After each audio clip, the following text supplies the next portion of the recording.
The most recent and work backwards. So first of all, Ignis, I hope you catch a cold and you lose your voice and you can't talk. And so you'll be unable to stream.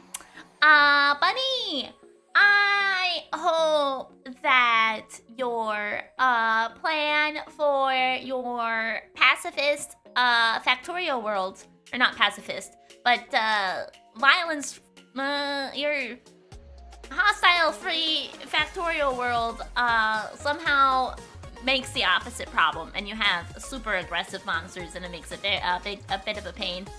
And Luxamber, I hope the next time you get really into a book, you don't have an opportunity to read it, and so you have to wait to read the book forever, and you never actually get to finish it. Hello! I have some sad, disappointing-ish news. I am still not feeling great, so I'm probably not going to commit fully to voice acting everybody today. But I will do my best. My throat's still a little scratchy, and I don't really want to further aggravate it. So we're gonna go a little light on the voice acting today.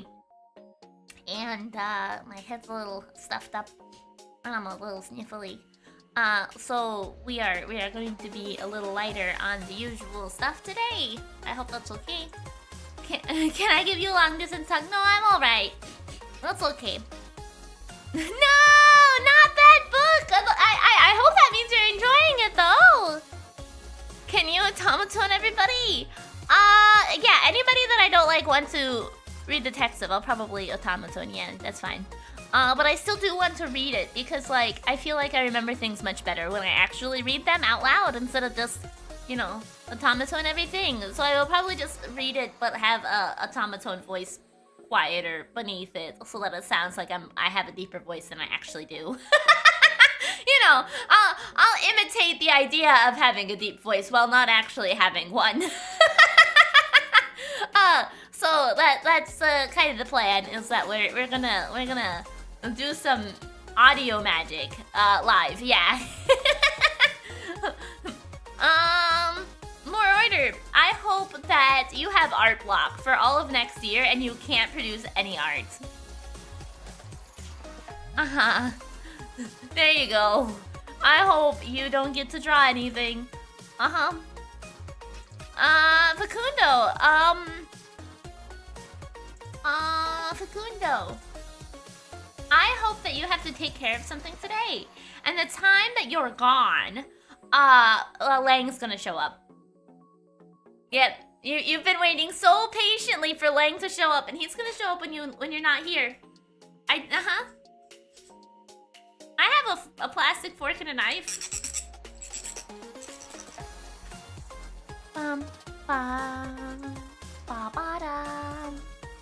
Wolf, you know, I feel like the fact that you had to educate Theodore on what you meant by the grapefruit technique, I feel like it's enough of a bully for you, okay? Oh, yesterday was your birthday, Razikel! Happy birthday, happy birthday, happy birthday to you! A day late, but that's okay!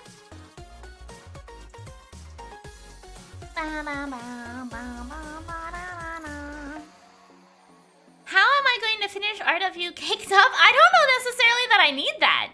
Okay? I don't know that I need that. How's it a bully for me that Theater doesn't know me? Because having to educate somebody about that is very awkward, in my opinion. And I would have hated to have to educate them. So the fact that you had to do that is embarrassing. Okay. I'm being called if Lang appears right now. Throw a brick at you good.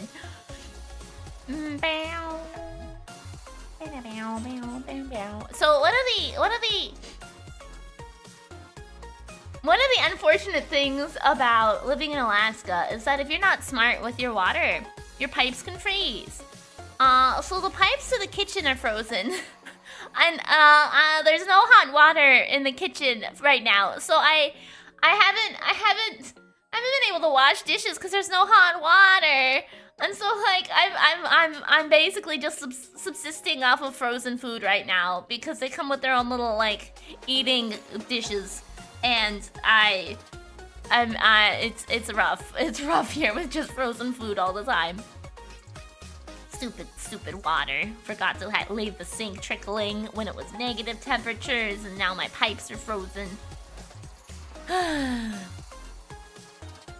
Quick picture of Lang. Yeah, you're right. I should just keep a picture of Lang on hand at all times. You're right. So I could just toss it up whenever Facundo's gone. This is why you have emergency supply of paper plates. Yeah, that's paper plates aren't the problem. How do I cook food if I don't have a way like to cook food? All the pots and pans are dirty now because I've used them all. Oh, so like I have paper plates, yes. I have paper bowls, sure, but I can't cook in those. I mean, I could microwave with them, yeah, but like I can't make fresh food. Paper pots and pans, that won't work. Emergency paper pots. The closest thing you can get to that is like the aluminum trays you can use in the oven. But like You can't make really good meals from scratch that way, right? I mean, you can with the oven, sure. Like I can make homemade mac and cheese, but like.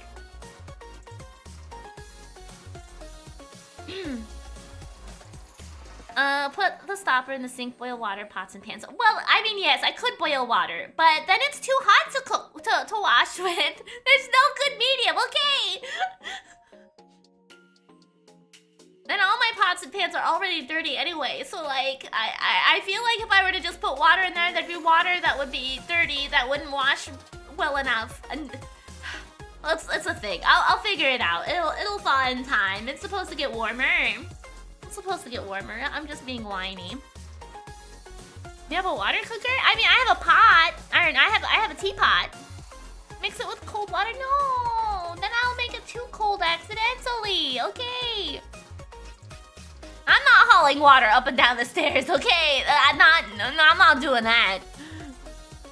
Hi, Clover.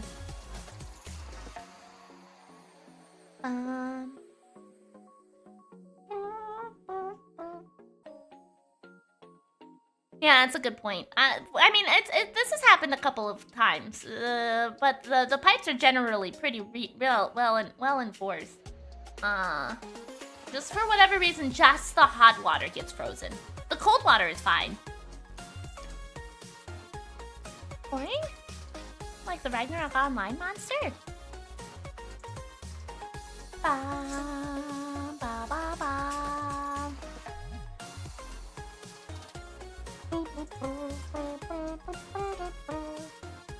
The hot water works throughout the rest of the house. It's just not the kitchen. The kitchen is the only place the hot water doesn't work. Like, so I can take hot showers, it's fine.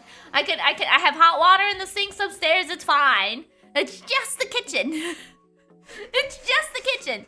You would think that, like, because the water is made somewhere else, and then, like, sent through the pipes to the place, that, like, if I had the sink calling for hot water, it would warm up the pipes enough to send the hot water through to the kitchen. But it doesn't. You have to wait for it to thaw wherever it is in the wall, and then it's fine. Do Sims wash dishes in the bathroom sink? I don't want to haul things up and down the stairs, though! Because I don't want to haul things up and down the stairs. There's only one sink downstairs in the kitchen. The rest are upstairs, and I don't want to haul stuff up and down the stairs. I'd trip and break them, probably, and I don't want to risk that, okay? So kitchen pipe's close to the outside. Yeah, I'm assuming that's the case. Because, yeah, the kitchen's right next to the backyard. I'm gonna poke your paws. Boop, boop, boop.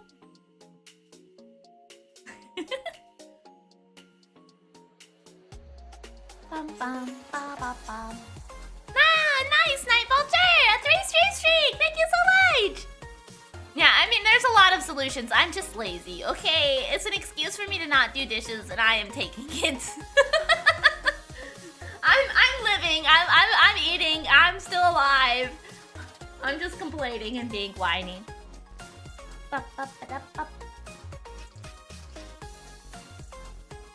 Thanks for reminding me to steal your hairdryer. Of course, happy to help. What are we gonna do with you, you adorable giraffe? Listen to me complain. You know, complain about my house, complain about being sick. Can't you make Clover lick your dishes clean? I mean, she probably would for some of the meals, but not all of them, because some stuff's bad for cats.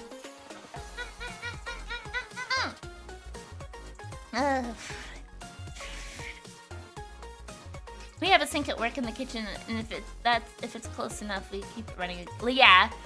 Usually we try to keep the sink running, but somebody got confused on what was hot water and cold water when they turned the water on, and they were running cold water instead of hot water in the kitchen, and so that didn't help.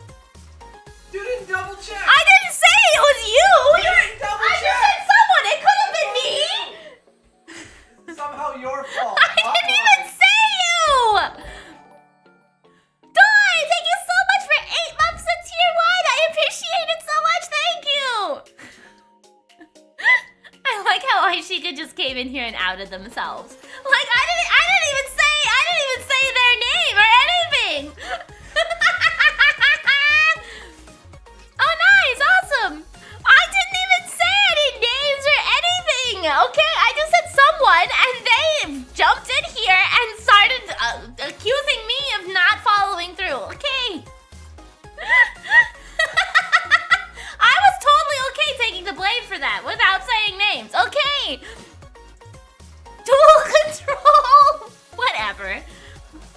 whatever. Most nights you stay up later than I do anyway, so like, how could I have double checked if I was already asleep? Okay, don't blame me. Bum, bum, bum. All right. Okay, let's go ahead and swap on over to Ace Attorney Investigations. Ace Attorney Investigations 2. There we go. I didn't even try to frame anything. The way I phrased it, I thought would have painted me as the possible culprit, because I'm the one who always confuses things anyway. But no, then Aishika jumped in here and had to try to defend themselves. Okay. That's not my... I don't think you could let this sink in. I posted something in Gacha this morning and you reacted and it was 2 a.m. for you. Yeah, and I stay up till 2 a.m. Yes, that's true. But Aishika often is up later than I am.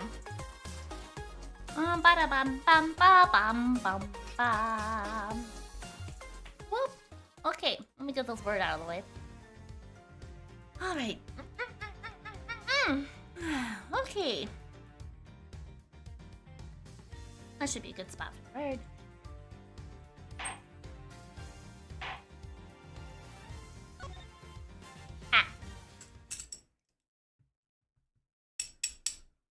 What do we got going on here anyway? Oh right, we had finished a chapter. And I think we're getting ready to talk to Carmelo Augusto, who we suspect is probably the killer. And my theory is that it's probably Carmelo, and that also the if it's not him, because of the way that the previous Ace Attorney Investigations games have like taken the most time possible to see things through to the end, it's gonna like end up being the Sun or something. So we'll find out. Sadly you can't play the Tetris, it just repeats. Oh, that's too bad. April 2nd. 3:11 p.m. Zodiac Hall Fountain Room. Miss Bound, are you feeling a little calmer now? My theory is that he's covering up for the murder of his son. Yeah. I definitely suspect because the son was mentioned in this case a couple of times. So I feel like the son's probably involved in some capacity. We'll find out.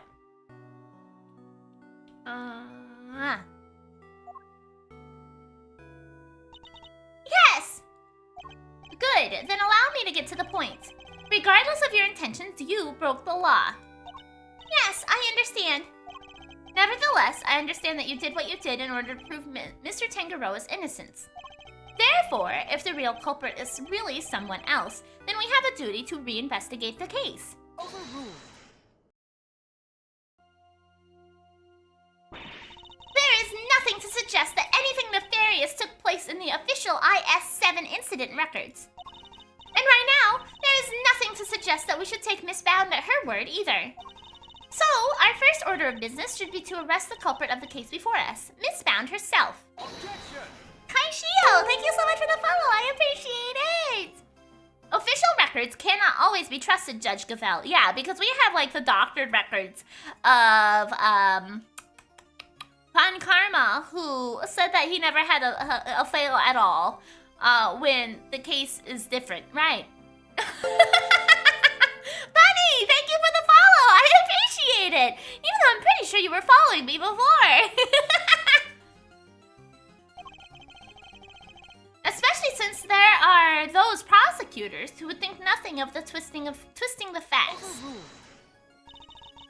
Are you suggesting that the committee at the time overlooked such a prosecutor? Yes. That's for you and your people to figure out. However, it is a fact that the autopsy report was faked. Seeing as Mr. Frost... What is going on with my board? Okay. How is your birthday going? My birthday's in April. It's not my birthday yet. My birthday is April 26th. Seeing as Mr. Frost's body was only found just now, there really is something of Mr. Von Karma in you, Mr. Edgeworth. How so exactly? By continually defying the will of the committee and bending the truth to fit your needs, that's how. Perhaps it's time you understand how the committee sees this case. Oh boy. I thought we were gonna get right into talking to Gusto, and now we gotta fuck around with Gavel. The committee's view. The committee is willing to accept that Mr. Von Karma falsified Mr. Frost's autopsy report. Even still, Mr. Von Karma only managed to have Mr. Tangaroa convicted as an accomplice. I personally have come to believe that the real culprit behind the IS-7 incident is Miss Bound. It's not my birthday! My birthday is in April! If anybody's birthday is close enough to say happy birthday to, it's Razakel's birthday, because his birthday was yesterday! Her plan to poison and kill Mr. Gusto today was her attempt to frame him for Mr. Frost's murder.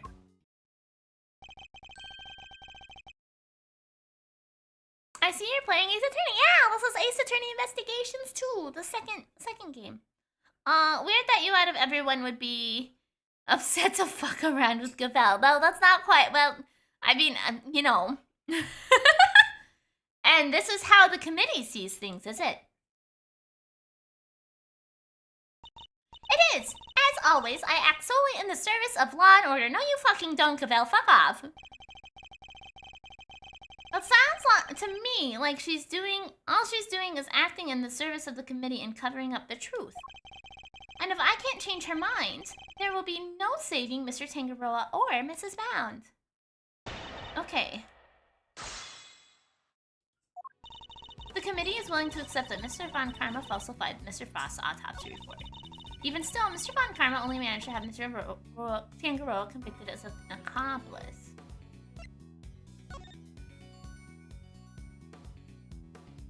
Okay, let's see. Have you been? I've missed you. I'm no longer on Twitch when I'm using... Oh, that's awesome! Well, I'm glad that you found me, and you're still hanging out, and I'm doing good. I have a little bit of a cold, so my head's a little stuffy, and I'm a little spacey today. But and so I'm not committing to my voice acting to the characters as I usually do. But I'm mostly here. Okay. Organizer of confectionery contest. Victim's body was found inside his creation, leading to the arrest while in detention. The day's disorder, which was cured. It's the same base model, just different hair. Different hair and clothes. But people on Twitch can toggle the original stuff back. Artie Frost, also known as Paul Leak. No autopsy report due to body missing. Okay. Where are they? Thank you so much for the 15 stream streak. Get watched. Yeah. If you don't want to do a voice, use the automaton. Yeah, for more deeper voices, I'm gonna use the automaton to like accompany me speaking it still. To kind of like give the illusion that I am actually voice acting. So we're meeting in the middle, you know. Your voicing Eustace will cure you physically and mentally. I don't know about that.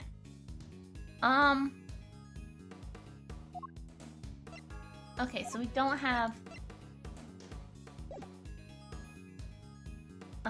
we don't have the old Von Karma's version. Okay. I personally have come to believe the real culprit between the IS-7 incident is Miss Bound. Her plan to poison and kill Mr. Gusto today was her attempt to frame him. I don't think she planned to kill him, though.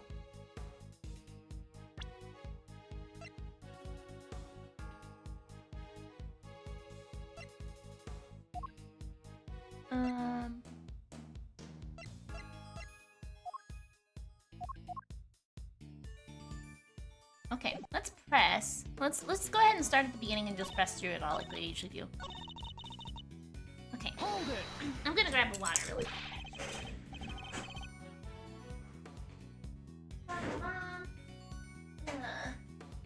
Alright.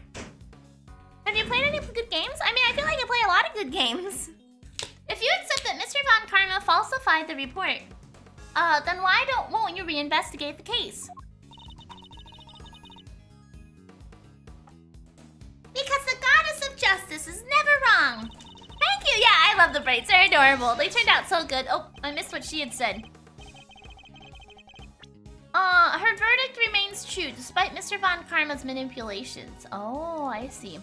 Despite blatant evidence tampering, you sure your precious goddess is into that? Almost makes you think the committee might have other reasons for not wanting this looked into again. Oh. Further investigation is simply unnecessary because the goddess of justice has already spoken. Is that right? Okay, even still, only have Mr. Tangaroa as an accomplice. I believe it was a confession that sealed Mr. Tangaroa's fate in the end. Raz is perpetually 22. I'm 22 as well, obviously. Nobody's older than Miri. What do you mean? I'm not the oldest here! Okay! Is that why Miri is small? The older she gets, the smaller? No.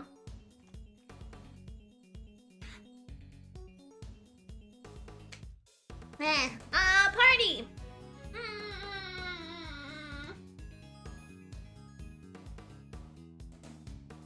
Party. I hope your pipes freeze. Alright, a confession secured by Mr. Von Karma, which should surely cast doubt on the final verdict itself.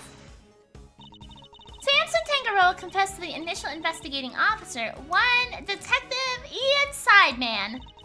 The official records state that it was his interrogations that led to the conviction. Therefore, all I can say is to you is the goddess of justice has already spoken. Unbelievable, she won't budge at all. Are these committee guys really that big of a deal? In many ways, they are a prosecutor's worst nightmare. So kind of like how the police are to a great thief, huh? Funny how you don't seem to have a problem with working with the police when it suits you, though.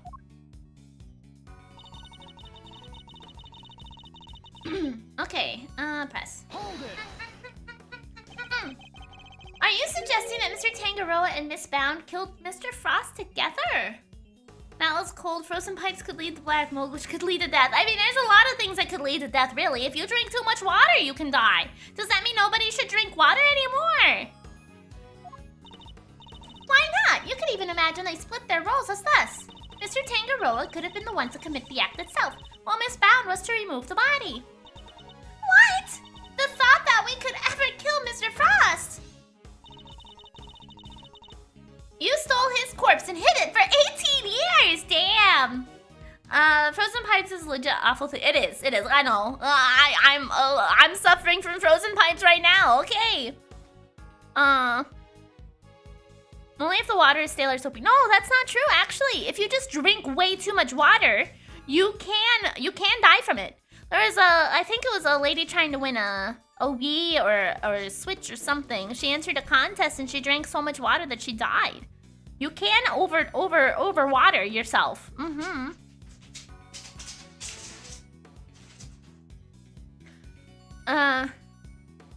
Let's see. Can someone die from too much Miri overdose? No, I don't think so. Is it really so surprising that you might be considered a suspect as a result? Miss Bound has freely confessed to all of her crimes. Now is not the time to speculate about what else she might have done in the past. Yeah, water intoxication, Very well, then let us pass judgment on what we know she did in the present. Her plan to poison and kill Mr. Gusto today was her attempt to frame him for Mr. Frost's murder. Why would Miss Bound have chosen to frame Mr. Gusto for murder? No doubt because he suspected her of being the real culprit. What are you saying, Doi? Are you saying that is how someone could die from too much Miri? What are you suggesting? I'm confused. I'm confused. He may have entered what he thought was the Winter Wing simply to see if the Gemini statue was genuine. Little did he know that he would be greeted by a trap designed to silence him. A trap that nearly worked. Oh, no! The only thing I'm married to is stream. I'm married to Big here because I'm married. I'm married, you see. Oh, in Final Fantasy XIV. Yeah, that's how I got to the top of Shirogane Tower. That's true. I think we're like four or five in-game marriage thing was in August or something. I don't know. I get the little pop-up in the corner of my screen every time I log in, like, hey, you passed your anniversary. Congratulations.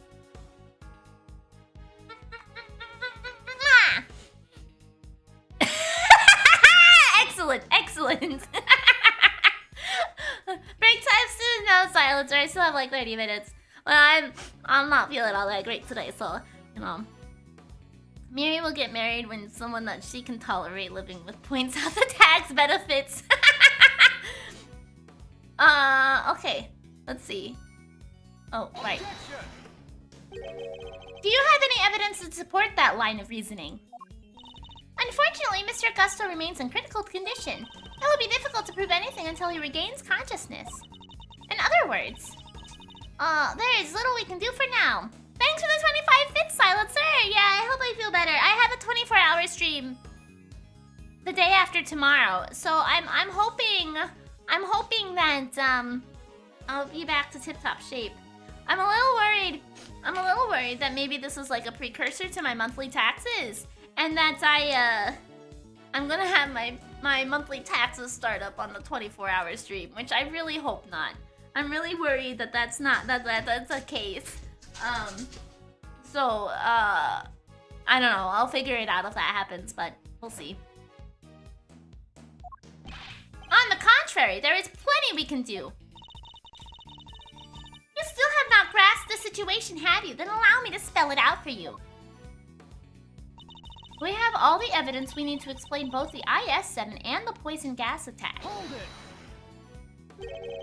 All the evidence you need? In the matter of the IS-7 incident, we have a body, a murder weapon, and 2 suspects. As for the poison gas attack, we have the sources of the 2 chemicals and Miss Bound's confession. As for you, Mr. Edgeworth, we also have enough evidence to see that you yourself will have to answer to the committee in a formal hearing. Oh, fuck off! What? Whoa, that doesn't sound good! Don't worry, Miles Areno. If nothing else, you're always more than welcome at Edgeworth & Co. Your Honor, I'd greatly appreciate it if we could stay focused on the matter at hand. Haha, of course. Now, where was I? We have therefore determined that there is no need to investigate the case further. We're gonna go ahead and save.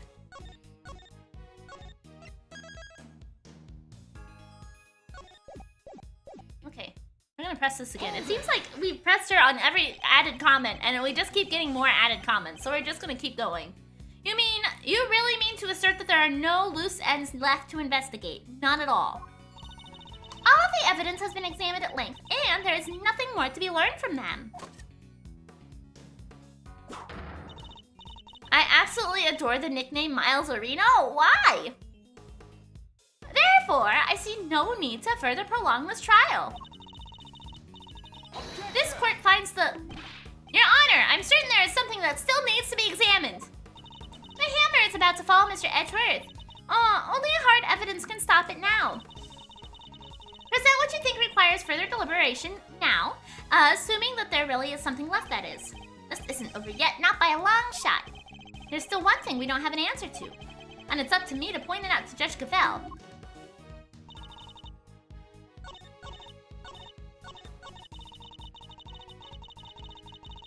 Okay. I'm going to guess it's going to be this fingerprint. Fingerprints left by somebody in Tangaroa's room. No accompanying prints. Objection. Nope, I guess not. Okay, well, we're gonna save again and try again. Ba-ba-da-bum. We'll see. Judge Cavell is a tougher nut to crack than Mr. Winner, but that doesn't mean I should give up. Okay, my next idea is going to be the photograph, I think.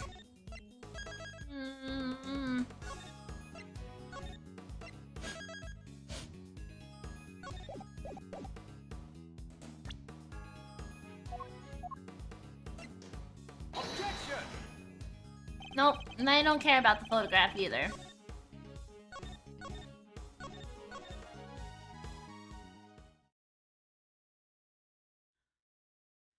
Hmm.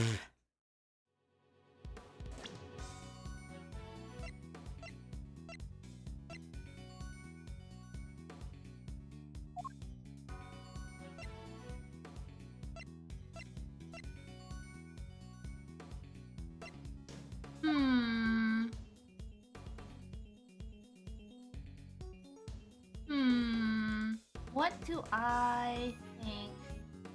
We have determined there is no need to further investigate the case. Alpha Ocelot! I hope that one of your teeth bother you. But when you go to the dentist, they don't see anything wrong with it. And so you have to live with your teeth bothering you until the pain goes away. Have a good night, Doy! I hope you sleep well! We have all the evidence we need to explain both the IS-7 incident.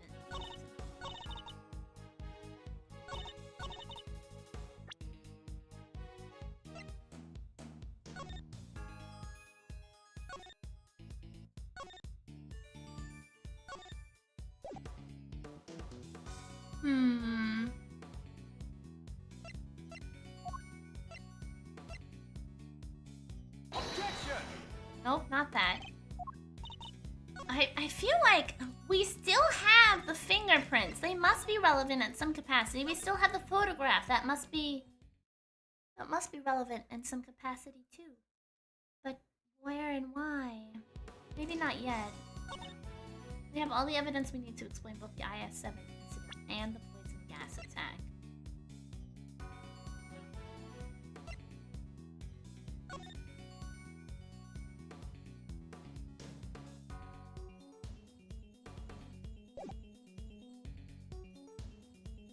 We.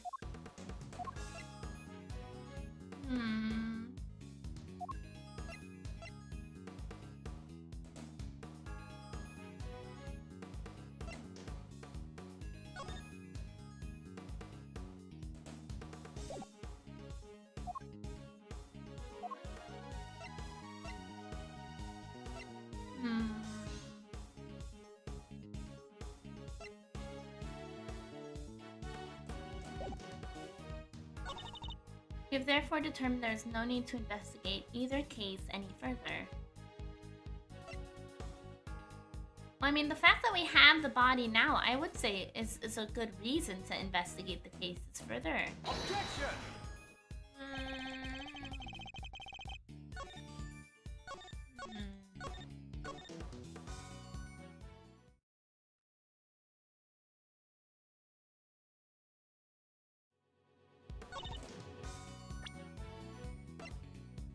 IS-7 and the poison gas attack. Objection! I'm not sure. I feel like we've got to present something to these last two statements that we had her add. I'd assume the final most one, because what would be the point in adding two statements if they weren't relevant? I need to present something that we don't.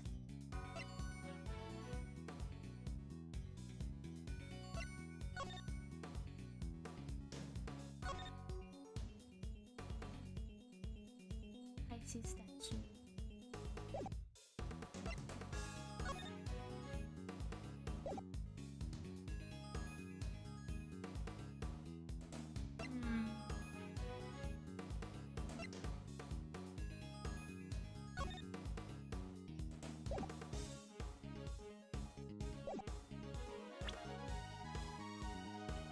Maybe you can try pressing the other statements again. It happens a few times in the trilogy. Maybe. I guess that's a good idea. I just feel like with what we press at the what she says at the final press is it makes it sound like to me we need to present something at the statement. All of the evidence has been examined at length and there's nothing to be learned from them. Therefore, I see no need to prolong it. Objection! There's something that needs to be examined. So this sounds to me The hammer is about to fall. Present what you think requires further deliberation. See, that sounds to me, show me what you think we need to talk about. There's still one thing we don't have an answer to, and it's up to me to point it out.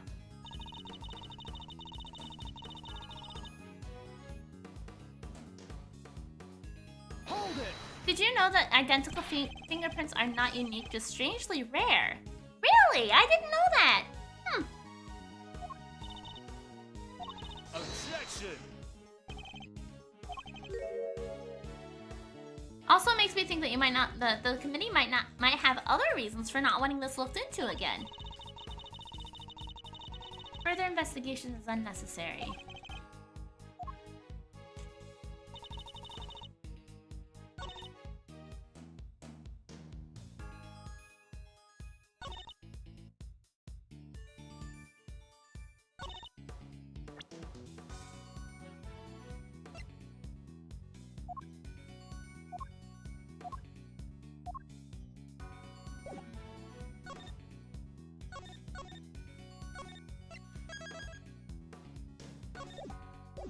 Okay.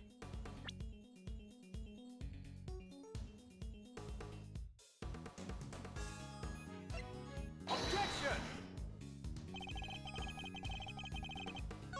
And okay, give me a second here.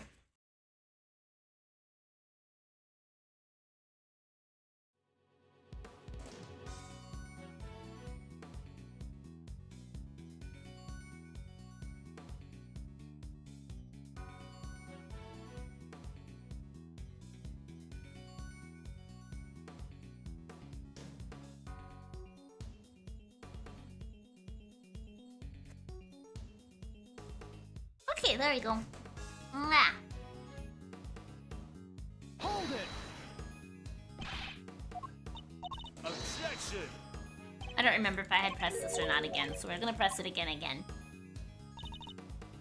Hold it. Overruled.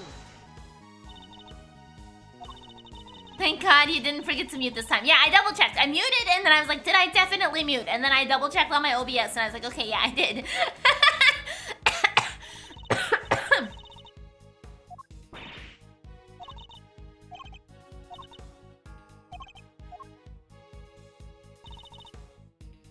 I personally have come to believe the real culprit behind the IS-7 incident. Well, this doesn't sound very concrete. Hold it.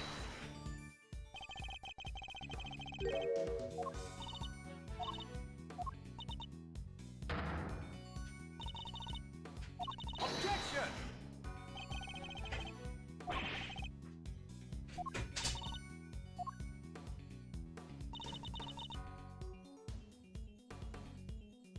Hold it. Meow. What? Mo, I was muting by blowing my nose. I don't think anybody wants to hear that again. Okay, we've already heard it twice on stream. Nobody else needs to hear it any additional times. Objection.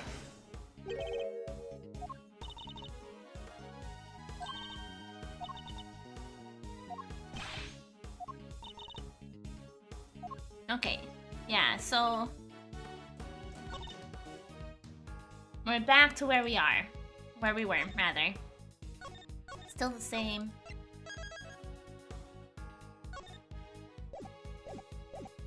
Twice? We need more Elephant Marys? No, we don't! No, we don't! I have to put them in my No, we don't need that. We don't need that. Okay. I need your help getting. I don't know that blowing my nose would change anything like that, Bunny. I don't think anybody wants that. Okay.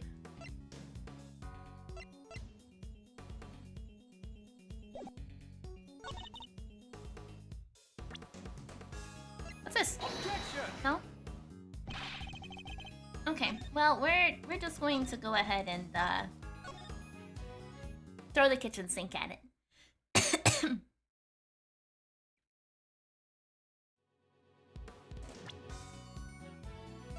Objection!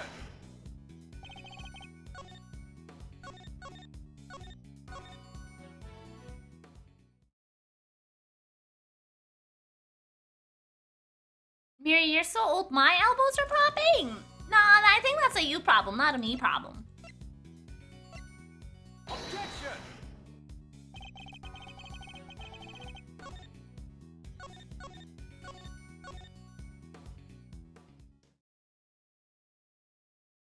Saying we need is an understatement. We require it? I don't think so. I disagree. I feel like most of these things kind of stand for themselves.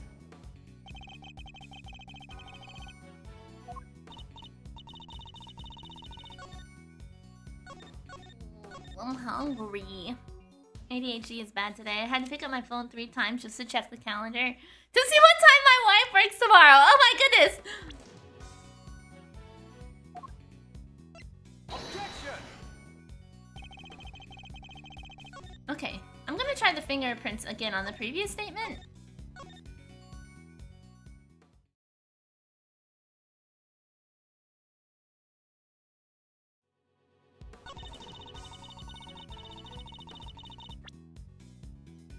Because obviously somebody wanted the cookbook. Objection!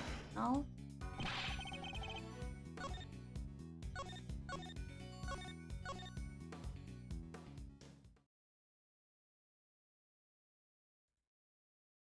Let's try presenting the cookbook.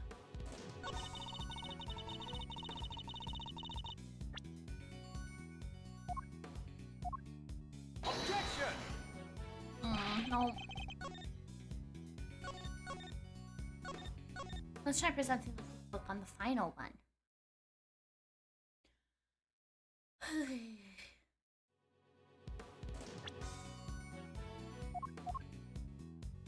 Objection!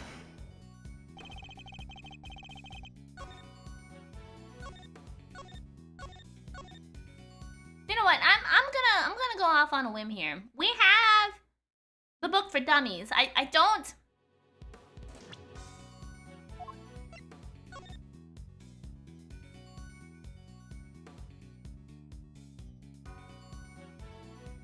The statute is suspended from the time of any accomplice's indictment to the end of their trial. Objection! No.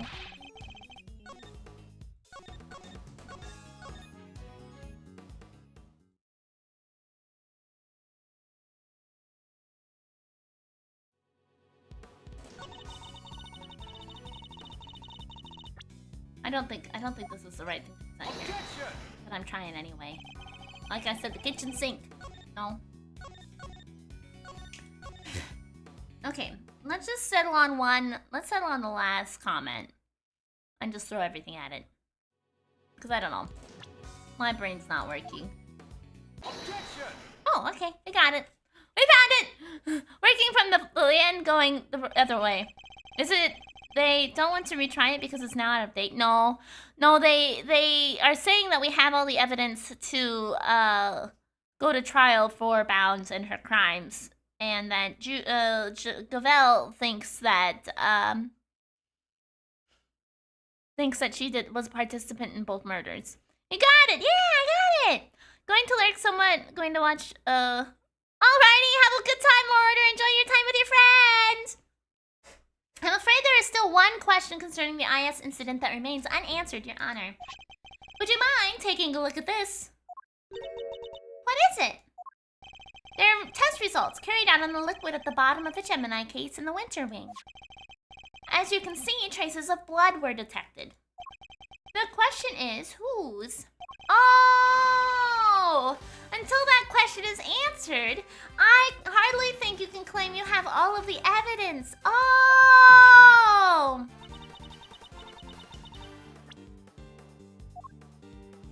Results of the analysis on the melted contents in the Gemini case. Salt, sugar, blood. Oh! There is blood in the Gemini case! Why did I not hear about this from Eustace? Because Detective Gumshoe informed me of the results directly. I was planning to tell Mr. Winter about it myself, of course. Wait, was it a different train of thought than yours? No, there is no train of thought there at all, Facundo. Okay, I was literally just like, I am out of ideas. I am too fixated on, I'm pretty sure it's Carmelo and the reasoning why, but how do we try to get the thinking pointed in that direction? And I couldn't figure it out. So I was literally just working from the last, the last page and going backwards. So I was left at the station, okay? One question. Do one question, but then you need to do a second quest to finish the first. Then a third to finish the second. So, yeah.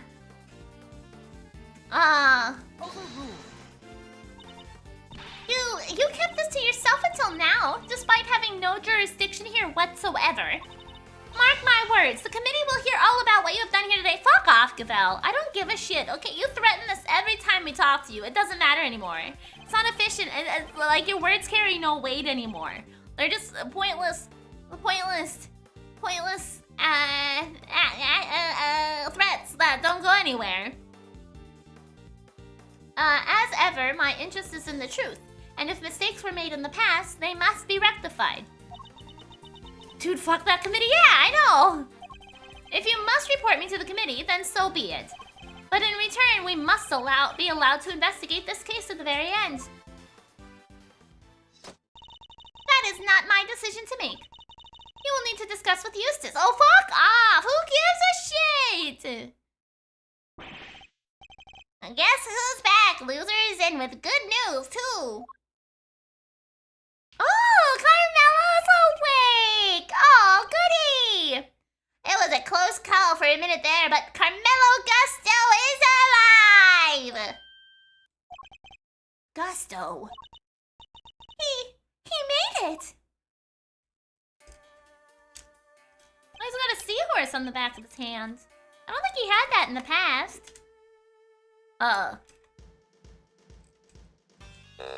Okay, we're gonna do a little automaton for this guy, cause my voice. We're gonna take it easy on me today. So he's gonna have me talking normally on some like I don't know. I don't know if I should just talk over this, like not do notes or something. I don't know. We'll figure it out. We're gonna just like that a little bit. Okay.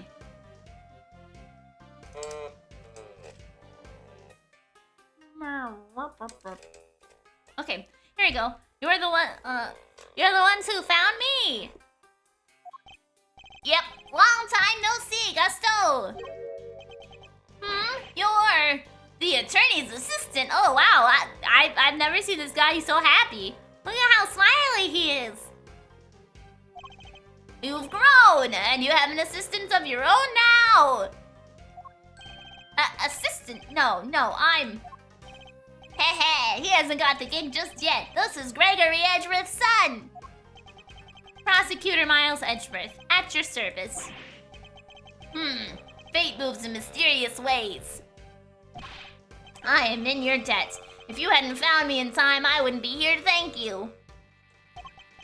Oh, you're very welcome. After all, if you hadn't lived, we wouldn't be able to ask you what really happened 18 years ago. What are you talking about? We figured out quite a bit while you were out cold. Including the fact that you're probably the guy who offed poor Artie Frost. Oh, sweating already. What? Is that true? And this is a sweetheart you wanted to point as guilty? I mean, I was suspicious of him at the word go, remember? As soon as he said he wanted to leave the country, I was like, this guy did it. This guy's the murderer. And I've been suspicious of him the whole time. And then the fact that we never got to talk to him again after that incident kind of helps cement that theory in the long run. Miss Bound set up a very elaborate trap to catch Mr. Frost's murderer. A trap that involved rigging the Pisces case with poison gas. Perhaps, in light of that fact, you could tell us in your own words what happened back then. Well, yeah, but Miri, what? Or perhaps you'd rather exercise your right to remain silent. Oh, it's not that. Gusto's here's a fan of the big old meditation. You know, the Om and all that jazz. Wow, sleeping while standing seems pretty cool. That's one heck of a talent. Except there's no sleeping involved in meditation, Kay. Hey, Gusto, old pal. How about you snap out of it and tell us what went down way back when?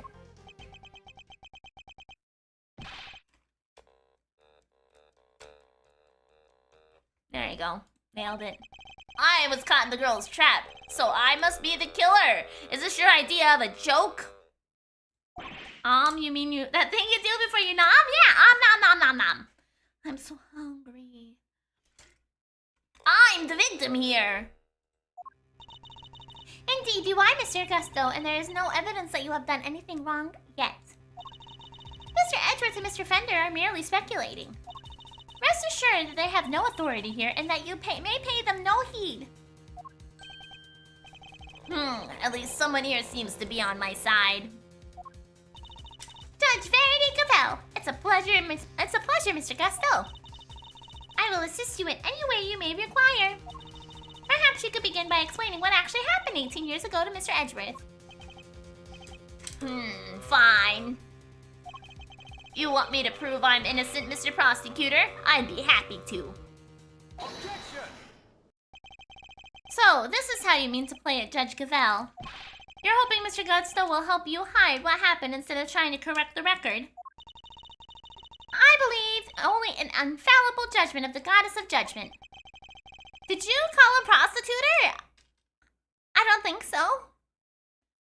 Except it is us humans who make the actual judgments in the court of law. And so long as there are those who would use the law to their advantage, our rulings are fallible indeed. If you would use your position to further obscure the truth, then neither she nor I will forgive you. Haha, we shall see about that. What do you advise, Judge Cavell? I need to take a break, and I thought we were going to go into him telling us about what happened 18 years ago as a good break point. It would seem that you are under suspicion because it was you who triggered the poison gas, but there's still yapping. Specifically by opening the Pisces case lid. Would you be so kind as to share why with us? Understood. I came to see Frost sculpture, simple as that. I made a mistake with the opening times and arrived a half hour early. Miss Bound, was there no one at the reception desk at around that time? I had left the main entrance unguarded and unlocked just in case the killer made an appearance. Isn't the whole game just them yapping? It is, but there's like good breakpoints sometimes. I was also busy making preparations elsewhere all the way up until the gallery's opening. Okay, well, I'm gonna take a 5-minute break. I'm gonna probably make some tea if I have mugs still left. And maybe I'll find a piece of pizza or something I can eat up real quick. But I'll be right back.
Alrighty, I found some leftover pizza from the other day in the fridge to eat, so I'm going to be eating while playing. So I also made myself tea. I was very productive on my break. I did good things. Thank you, glad to be back. Alright, my pizza is a little too hot.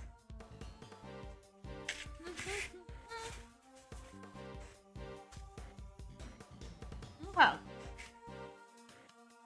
So no, there was no one here on the first floor then. But I did make sure that all the wings were locked up tight, except for the autumn wing, that is. I see. She did all that just to steer the culprit into the autumn wing, which is precisely where Mr. Gusto wins. Sneaking into a building is pretty suspicious, however you slice it. Silence in the courtroom. I will permit no objections or interventions unless there is some kind of evidence that the witness is lying. The courtroom? You know this is an art gallery, right? Mr. Gusto, if you could please continue by explaining why you opened the Pisces case. I wanted to see Frost's work up close. What kind of leftover pizza do I have? It's just pepperoni. I only eat pepperoni pizza. So I went up to the Gemini, sorry, I guess it was supposed to be the Pisces statue. And I saw that the lid was frozen on tight, so I grabbed the blowtorch from nearby and tried to open it. Then, when I finally got it open, gas came pouring out. No, just pepperoni and the regular stuff you put on a pizza like cheese. Fascinating. His is the sort of flawed testimony attorneys can only dream of. No! Pineapple on pizza is the worst thing ever! Whenever Ishika and I split a pizza and he gets pepperoni on his half, I am always so upset because I always put pineapple on way too much of the pizza and then it taints my beautiful, delicious pepperoni slices with disgusting pineapple. Well, I like pineapple regularly, but not on a fucking pizza! And then I have to even if I peel off the pineapple chunks, it still tastes residually of pineapple and it's a disappointment and it sounds so sad. Okay, I hate that. Yeah, everything sounds like a lie kind. I am none too satisfied with Mr. Gusto's explanation myself. Double pepperoni, that would be acceptable. Alas, there is no evidence to refute it. Come on, there must be something. It's Bound's story you should be questioning, not mine. Oh, whoops, whatever. I'm not the one who set up the gas trap. She could have killed anybody with that thing. Objection! Well, she turned on the sprinklers as soon as the gas was released. She knew exactly what she was doing. She was gunning for the killer and nobody else. That killer being you, old pal. So you believe that self-confessed criminal? Miss Bound is far from blameless in this affair, and she will have to pay for her crimes. But so will Mr. Frost's killer. You seem determined to pin Frost's murder on me. But I had no reason to kill him. And you have no evidence to prove otherwise. Dirk! Can we really prove that he's the killer, Mr. Edgeworth? Mr. Gusto fell victim to the poison gas. That much is indisputable. Yet, no matter how suspicious his actions in the present seem, they prove nothing about the past. Edgeworth is a last name. His first name is Miles. Miles. Yeah, but then what about you, Mr. Thunder? There must be something we can do. You're right. We may not have the evidence, but we have plenty of intel. Let's see now. If Gusto killed Frost, he must have had a reason. He claims not to have a motive, but that can't really be true, can it? If he did it, he has one. Not many people commit murder just for fun. In fact, your old man had a little back and forth with Von Karma about provable motive too, remember?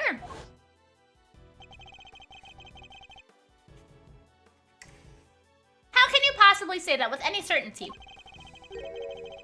If their relationship had broken down for some reason. That could very well have been the motive behind his murder. Von Karma wouldn't let us talk to Gusto back then, but we can now. If we could put the pieces together, I think the picture we've been looking for might just emerge. I mean, we do have a literal picture of Gusto and Artie together and their sons. Yes, I think you might be right. I need to think back over everything we know about the IS-7 incident. Especially the questions that never got answered.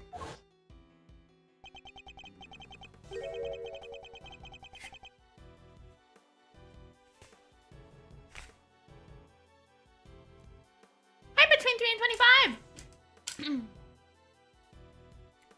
And the finger marks? Were you the one wearing gloves? Because I am streaming! Miss Scone denied that the finger marks on the frame were hers. But what if they were Mr. Gusto's? Perhaps he'd wanted to take a look through the Ultimate Cookbook for himself. Oh, I don't know. Did your notifications on my Twitch channel get turned off? I hear that apparently if you don't click the link that your email sent you sometimes, they stop sending them. So I know that you have to be really particular with your settings on Twitch for things like that to not happen. I think I retweeted something about that on Twitter the other day.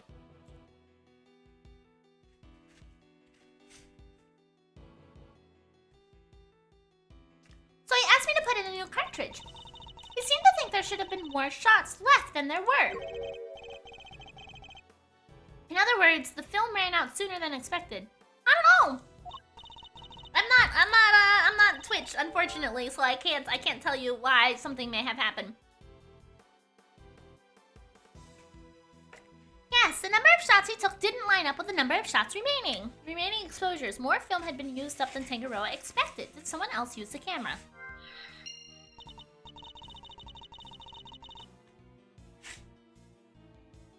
But he thought maybe he just lost track somewhere along the way.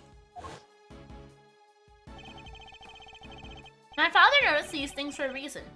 I need to piece them together correctly. In the absence of evidence, it's the only way to the truth.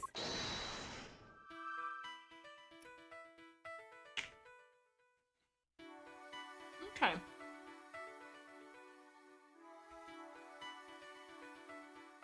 Gusto's murder's motive. Gusto insists that he had no reason to kill Artie Frost, but... Okay. Gusto helped Frost in the final, but the favor wasn't returned.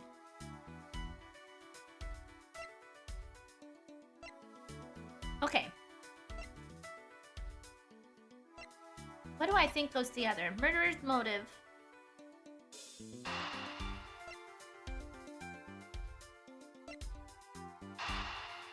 I'm assuming their cooperation ended, so he decided to kill him.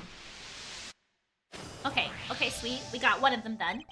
Mr. Gusto, you and Mr. Frost conspired to create works for the contest together, did you not? Huh, so you know my little secret. Mr. Fender was kind enough to inform me. Mr. Frost was in charge of designs, while you were in charge of the flavor. Is that correct? Oh, that was a little high-pitched than I wanted. What can I say? I still had a long way to travel on the road to becoming a master confectioner. But you only collaborated up through the semifinal. Something changed after that. We both wanted to show what we could do. Show that we were better than Tangaroa. Objection! Then why did you help Mr. Frost with his entry for the final? What grounds do you have to say that? Why is the automaton so quiet? Because I'm just using it to help complement my voice instead of being only the voicing, because I'm feeling sickly today. So I'm using it to try to give the illusion that I have a deeper voice than I do for some of these characters, instead of trying to push myself while I'm not feeling well and making my throat additionally aggravated. Your own statement made to Mr. Von Karma 18 years ago. You told him that you had been working together right until the day before the final. Where's your voice only automaton stream? No. As long as I don't do anything crazy with my voice, I think I'm pretty alright. Mr. Frost's entry was carved entirely from blocks of flavored ice. Ice which would have needed at least a day to freeze. And whose flavors would therefore have already been prepared by Mr. Gusto.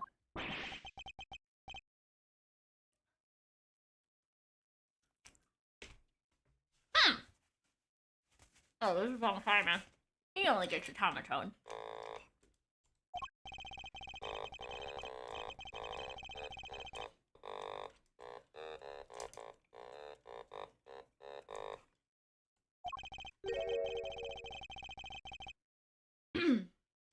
In that case, why didn't Mr. Frost reciprocate and help Mr. Gusto in return?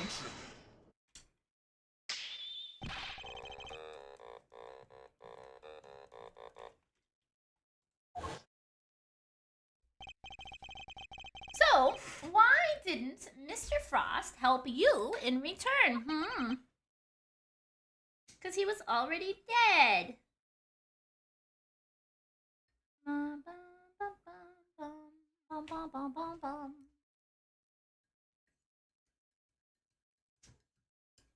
Thank you. You have a wonderful day too.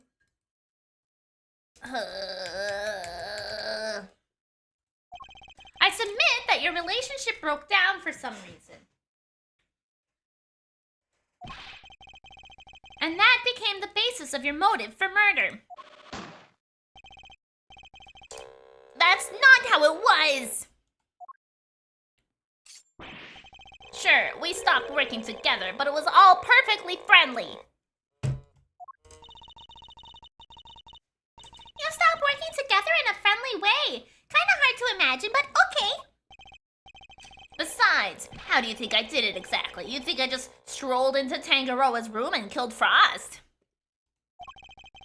I couldn't have killed the man while Tangaroa was in there working on his chocolate pieces, could I? So you see, it can't have been me. The injectors of infinite dough, yeah! I wouldn't be so sure. There must be a window of time Mr. Tangaroa wasn't in his room. And if I can prove that, I can prove Mr. Gusto had the opportunity to kill Mr. Frost.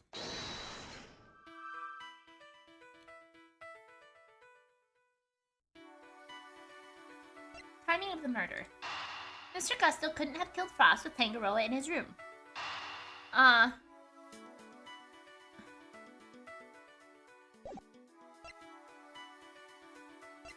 The only thing I could see as being a reason why he wasn't in his room was because of the remaining exposures thing. Do you think he's making donuts or cloud bread? Cloud bread maybe? I don't know. I'm not familiar with either process, to be honest.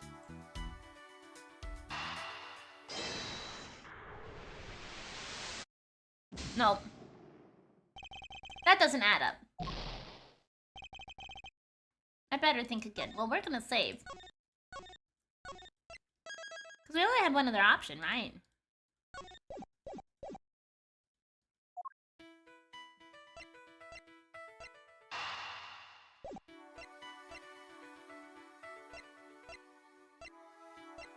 Oh, maybe one of the cookbook and remaining exposures are tied together. Maybe he took pictures of the cookbook. That's where the camera went. Okay. Photographing the cookbook's contents would be the perfect way to steal its secrets undetected. And what if Mr. Gusto did just that? What if he used Mr. Tangaroa's camera to photograph the book? It'd be the perfect crime! So much better than stealing it and getting chased by the cops. A sneaky snapshot, or 20, huh? That could work. The only question is when would he have done it? Good question. What about during afternoon tea?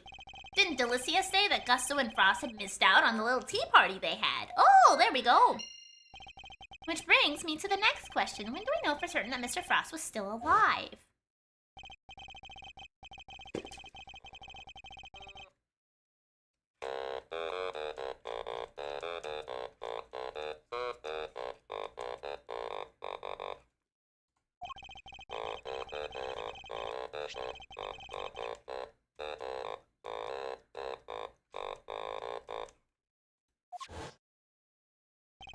Miss Scone, where Mr. Tangaroa's work's the only one you sampled. No, dear. I couldn't help myself. When I'd finished my afternoon tea, I tiptoed over to Chillywink's room for a taste, too. Mr. Frost had kept to himself inside his room after the contest had started. But he was gone by the time Miss Scone snuck into it to sample his work.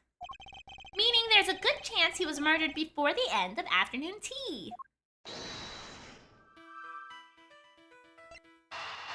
Okay, timing of murder afternoon tea. Gusto couldn't have killed Frost with Tangaroa in his room.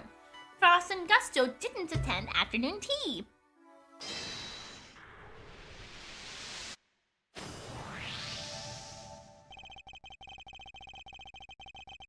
We can be sure that Mr. Frost was alive until the beginning of afternoon tea, making tea time the only window during which Mr. Gusto could have killed him. Tea. Tea sounds delicious. Tea's delicious. Okay. Between 3 and 25, I actually think you have it backwards. Instead of me hating you, I think you hate me. And that's why you didn't show up to my stream at the beginning of start time, because you were too busy. You were too busy doing something else instead of being here. And that makes me sad. You should feel guilty for that, okay? Making tea time the only window where... I read that already. Rat-a-day. Are you satisfied with Mr. Gusto's stories now, Mr. Edgeworth?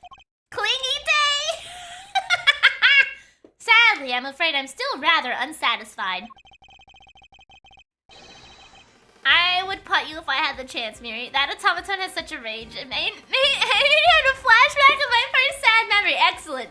Good. Yeah. I might not recognize exactly which tones this automaton does, like, in terms of on, like, a musical scale. But, like, I feel like I play it pretty well. I have it compliment my performance pretty well, okay? But things are finally starting to become clear, and the truth will come to light at last. Do you mean to say that you have uncovered new evidence? Evidence? No. I was hoping I might convince Mr. Gusto to open up to us about it instead. Oh, is this the mind games time again? It is. Mr. Gusto, I have a question for you.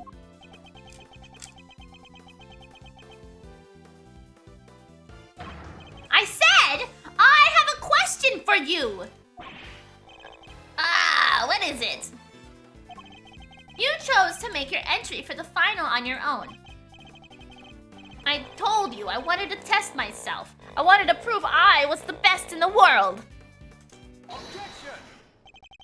If that were the case, then surely you wouldn't have chosen to cheat in the first place. So tell me, Mr. Gusto, why did you feel the need to team up with Mr. Frost? The other thing is that, like, we never saw Mr. Gusto's final product, right? We only saw what he submitted in the semifinal, which was worked with partnership of Frost. So we don't really know what this guy is capable of creating either. Oopsie, accidentally fucked things up on my second monitor.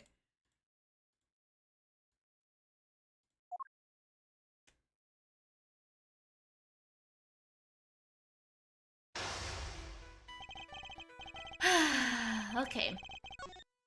Let's go ahead and save. Because I'm notoriously quite bad at mind chess, so...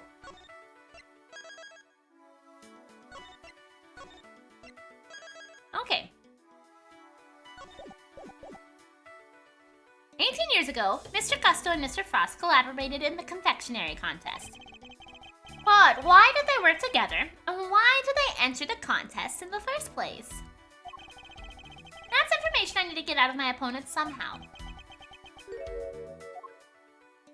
Oh, he's got a lot of pieces.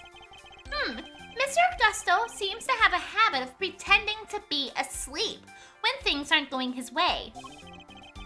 Let's start by focusing on why he chose to work with Mr. Frost.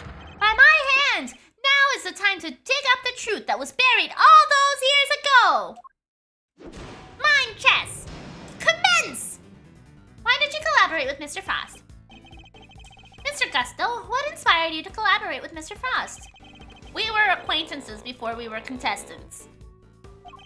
He was interested in entering the contest, so we decided to sign up together. Okay. A little gay, but okay. Heh, and your decision to pair up with a sculptor had nothing to do with your lack of faith in your skills. Huh, you don't know me. We joined forces because we wanted to make the most perfect creations possible. That's all. It's time to duel! Yeah! How do you use? Oh no, how? Wait, what? You couldn't do it on your own. I will expose all your lies in the end, Mr. Gusto. It's only a matter of time. Press the pause button. Oh, nice. Well, good. Ah, fuck. I shouldn't have pressed him. Oh, man. Sorry. Wanted to see if I could do an impression of you. Turns out it's easy. He's happy to bide his time as well, it seems. I need to pick my words more wisely. God damn it. I'm so bad at this. I need to study my opponent's reactions and pick my own responses accordingly. Okay. So unless he's falling asleep or pretending to be asleep, we need to wait. That's what it sounds like. Okay, Mr. Gusto, what inspired? Yeah. We went through all this already. Yada. Bide my time. You're a better detective than this, Miri. You got this, baby. I don't know. Frost's son and mine were in the same grade at school, so we got along pretty well too. Oh, so you were just two friends who happened to try for the title of world's greatest confectioner. Maybe not the best prosecutor, but you make up for it with the detective work. Yeah! Oh, now he's pretending to sleep again. Wake up! Ha! Just yelling "wake up" is enough to get rid of one of his pieces. Heh, pretending to be asleep when the going gets tough won't work on me, I'm afraid. Mr. Frost was a sculptor, Mr. Gusto. I doubt he cared much about winning a title for confectioners. In which case, he probably had a different motive for taking part in the contest, wouldn't you say?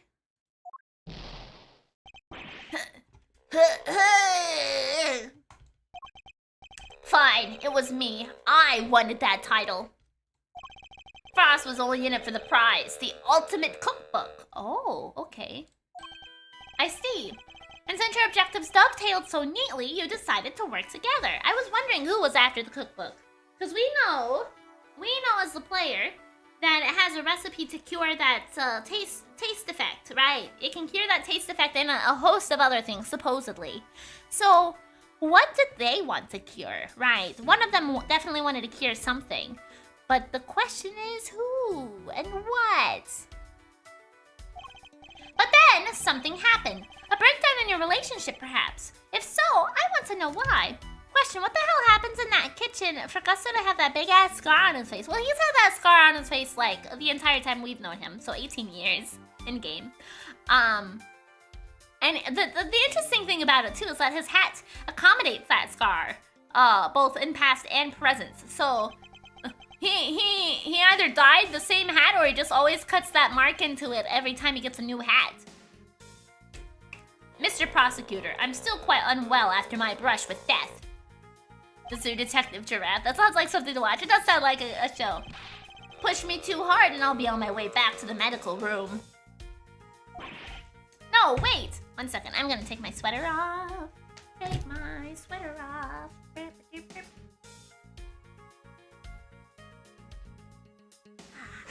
Okay. Then you'd better wrap this up quickly. I'm already dangerously low on patience. Mr. Gusto is trying desperately to make his escape, but he's not going anywhere yet. Yeah, the ambulance is expensive. Don't go to the emergency room by ambulance. Have somebody take you. It's cheaper. Not as long as he's still keeping things from me. So let's figure out exactly what he was after next. There's no time to lose. I need to pick the right line of questioning and fast. Did you want more than just the title? You too had your eyes on something other than the title, didn't you? After all, I'm not so sure the title of World's Greatest Confectioner even counts for that much. Now you're exalted the way of a confectioner! My goal, my only goal, was to win that title. I don't care about anything else. You have no idea how much it would have meant to me.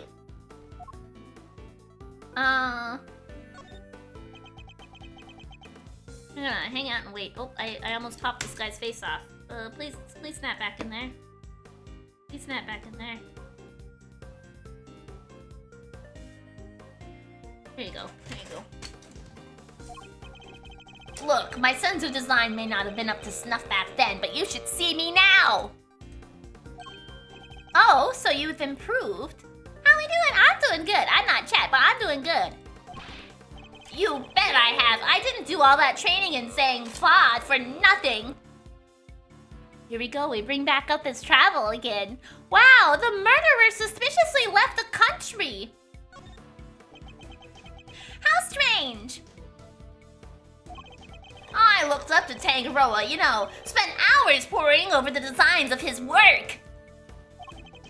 Even used to watch a show with my son. Sounds to me like Mr. Tangaroa's work is especially influential in your early studies. I didn't ask you, Viri, please don't hurt me. No, you're okay. And with this recipe book, you might even become the best someday. Maybe. The book was the real treasure, no doubt about that. Any confectioner would have wanted it. Oh. So you're interested in the book too? Heh, you claim that your only goal was to win the title. Yet, you seem to have an intense interest in the contest prize, the ultimate cookbook.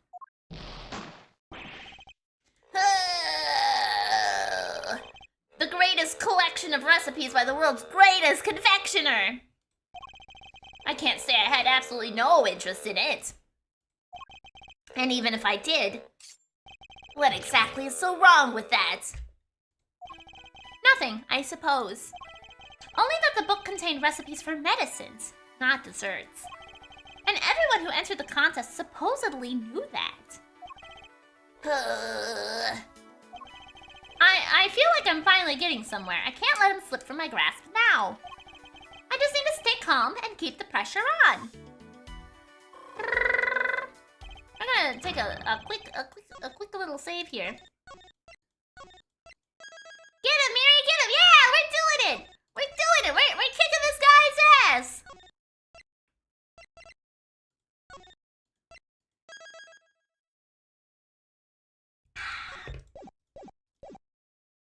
Okay, next, let's find out why he wanted the cookbook. Did you know what the book was really worth? Did you need it to help you make your sweets? Let's try the worth of the book first. Did you know how valuable the cookbook really was? What kind of question is that? It was a collection of Tangaroa's recipes. There wasn't a confectioner in the world who wouldn't have wanted to get their hands on it. I don't have a clue as to how to proceed with this line of questioning. Oh, okay, I guess we have to do the other one first. I better try another tag. Did you need it to make your sweets? So your plan was to win the cookbook and use it to help you with your own creations? What else? A book like that could have improved my craft tenfold. You could have made a lot of money if you'd sold it. I don't know much about what was actually in there. But it was worth more than money, I'll tell you that.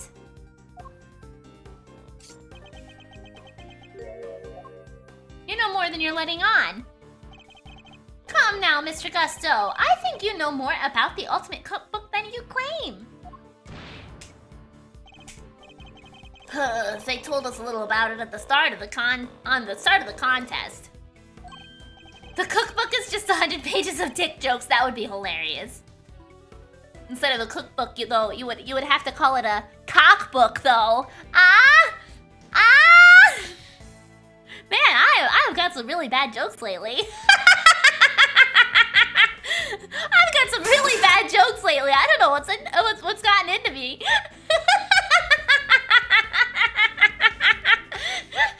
Miri, get off the stage! No! You'll have to pry my bad jokes out of my dead cold hands!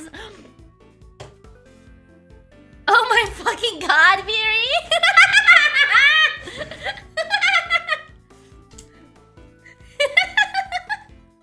Okay, then you would know what kind of recipes it actually contained, don't you? And that they weren't dessert recipes at all.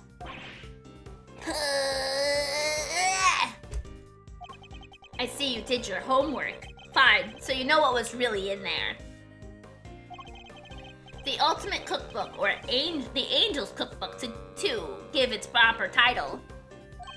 Was a collection of chemical formulas and ways to synthesize new medicines nobody had ever heard of. So, he did know that the cookbook actually contained recipes for medicines. This could be an important clue.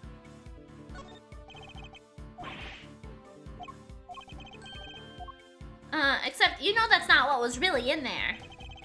Your designs may have improved thanks to your training in Zhang Fa.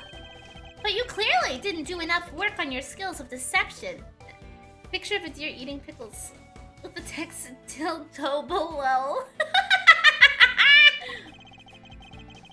You've already admitted that you knew the Ultimate Cookbook was a collection of recipes for medicines.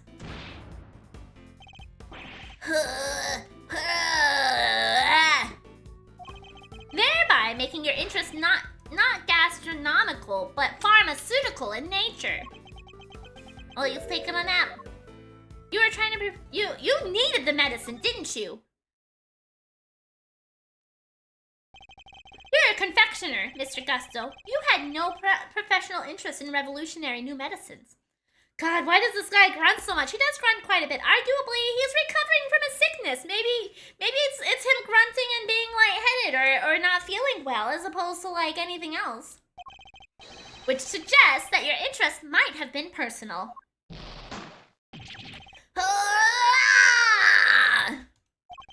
Ugh, I underestimated you. Fine, you're right. Winning the title wasn't the only reason I entered the contest. I needed one of the recipes in that book. It was for my son. He was sick. Oh, his son was sick. Oh. He reminds me of you then? Why? Because I'm not feeling good.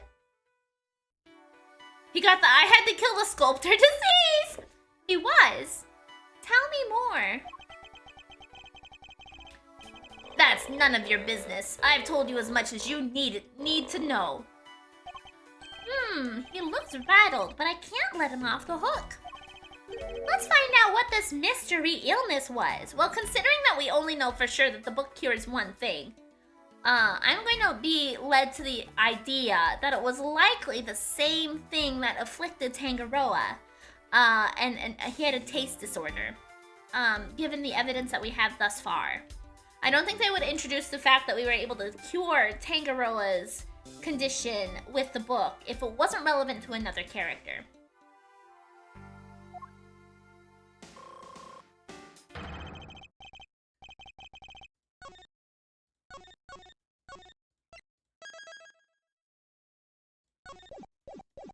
Okay, I've almost gotten to the bottom of this. I can feel it. Just a few more moves. What was the name of your son's condition? Tell me about your son. Was the book necessary for him to get better? What was the name of your son's condition? Could you tell me the name of the disease your son suffered from? You're a real cold customer, Mr. Prosecutor. Isn't it enough that he was seriously ill? Why would you force me to tell you more? I don't have a clue as to how to proceed with this line of questioning. I'd better try another tag. I need to study my opponent's reactions and make my own responses accordingly. Tell me about your son. Tell me a little more about your son. He was my pride and joy, and my biggest fan. And you entered the contest in order to help him. You clearly don't have children of your own. Any father would have done the same. I would have done anything to help him. Anything. Bide my time. Does that mean he would even kill to help his son?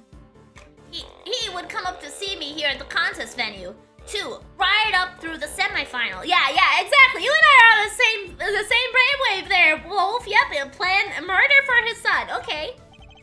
Really? He didn't get in the way of your work. If you were trying to beat Samson Tangaroa, surely you didn't have the time to look after a child. Yeah, well, I wanted to do what I could do best for him.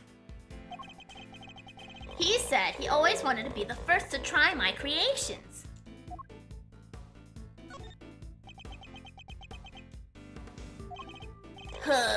I'm still recovering, so if you've got nothing more to say, let me go back to the medical room. Okay, so that was the wrong time to bide my time. Whoopsie. Wait, may need to be a little bit more proactive. But he didn't take a nap. Okay, tell me about your son.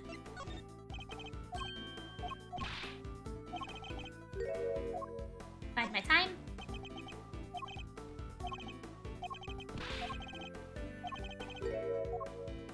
So he wasn't too sick to join you? You said your son was sick, Mr. Gusto. And yet, he was able to come and join you for the contest. It wasn't that kind of illness. Nothing life-threatening anyway. Okay. This feels like it could be an important clue. What was the name of your son's condition? Let's try this again. Let's see if the clue applies here. But it wasn't life-threatening, wasn't it? Was it? You already shared with me that your son's illness wasn't life-threatening. So, why are you so reluctant to share any further details?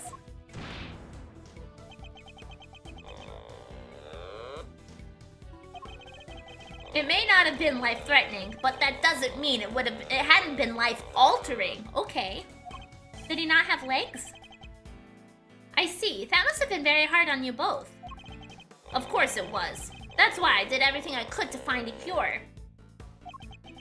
We were desperate. He couldn't taste anything. Oh, yeah! Look at me, I was right! He couldn't taste anything! He couldn't taste anything! So, he also had the same taste disorder. Look at me. Look at me using my noggin. I do have one. I do. Not even his favorite desserts.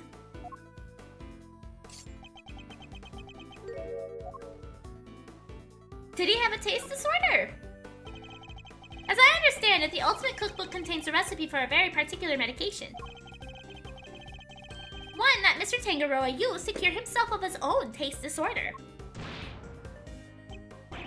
So he had it too! 2, you say? So your son has a taste disorder then, am I correct? How did I let that slip?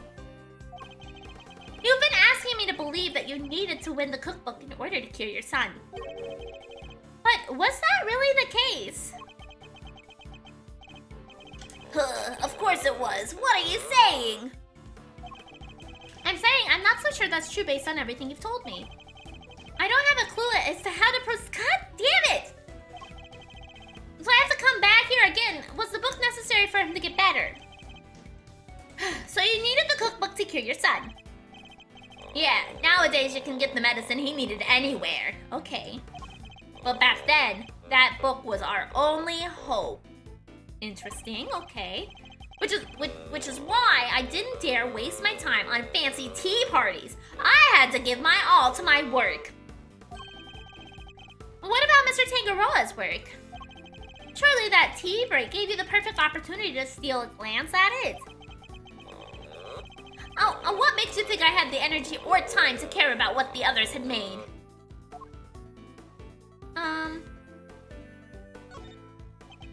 We're gonna bide our time for this one. Oh no, no. God damn it. Shit, fuck. Shit, fuck. Shit, fuck. God damn it.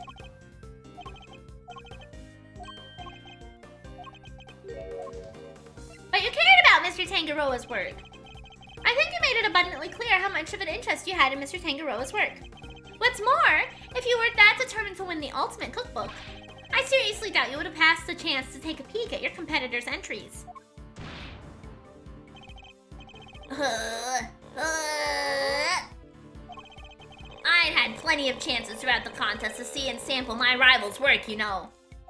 But each time I did, nothing seemed to have any flavor. Oh, he also had the taste condition. Oh! Must have been nerves or something. I doubt it's contagious, but it sounds like it is with everybody having it. Nothing Mr. Gusto tasted had any flavor. It seems like it could be an important clue. Okay.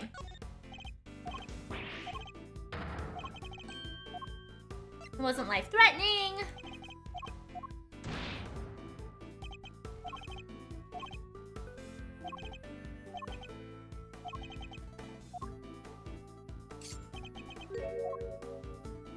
Did he have a taste disorder?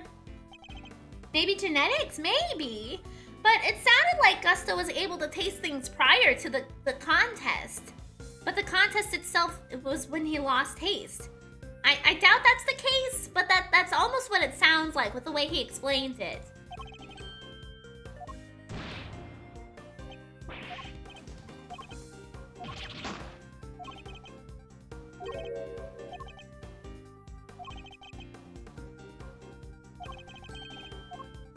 You were sick yourself, weren't you? Taste disorders are difficult to live with. It isn't easy not being able to enjoy your food.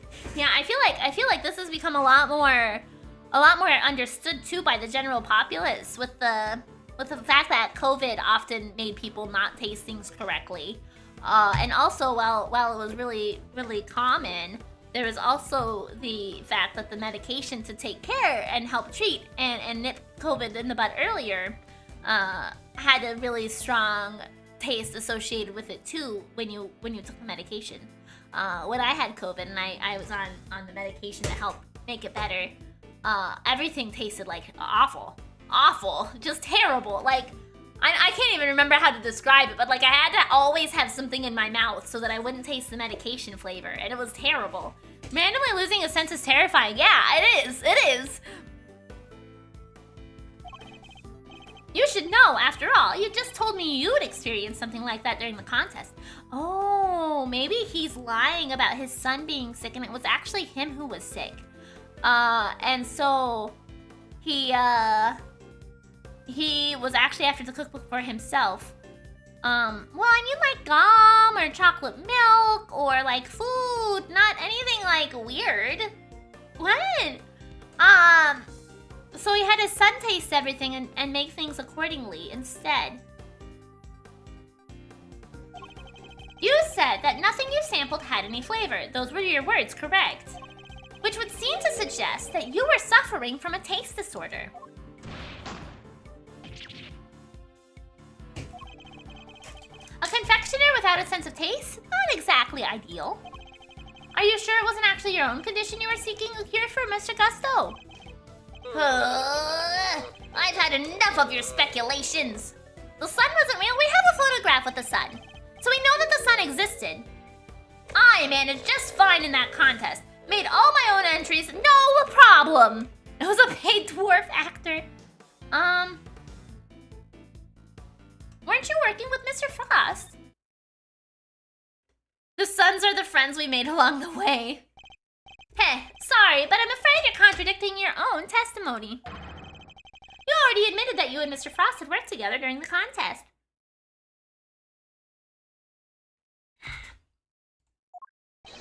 It's too late to claim you did it all on your own.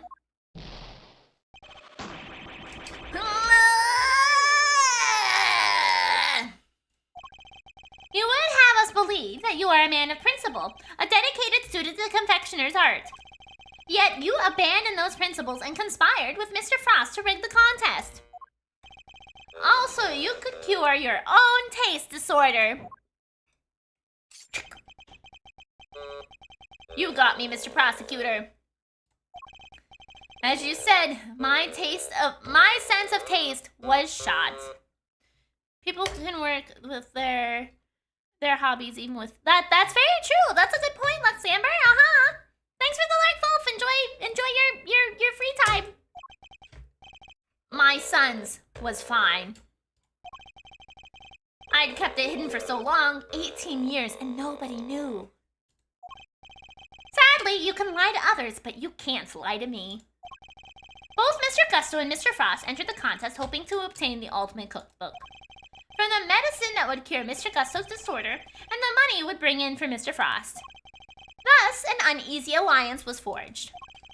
And that, I believe, is checkmate.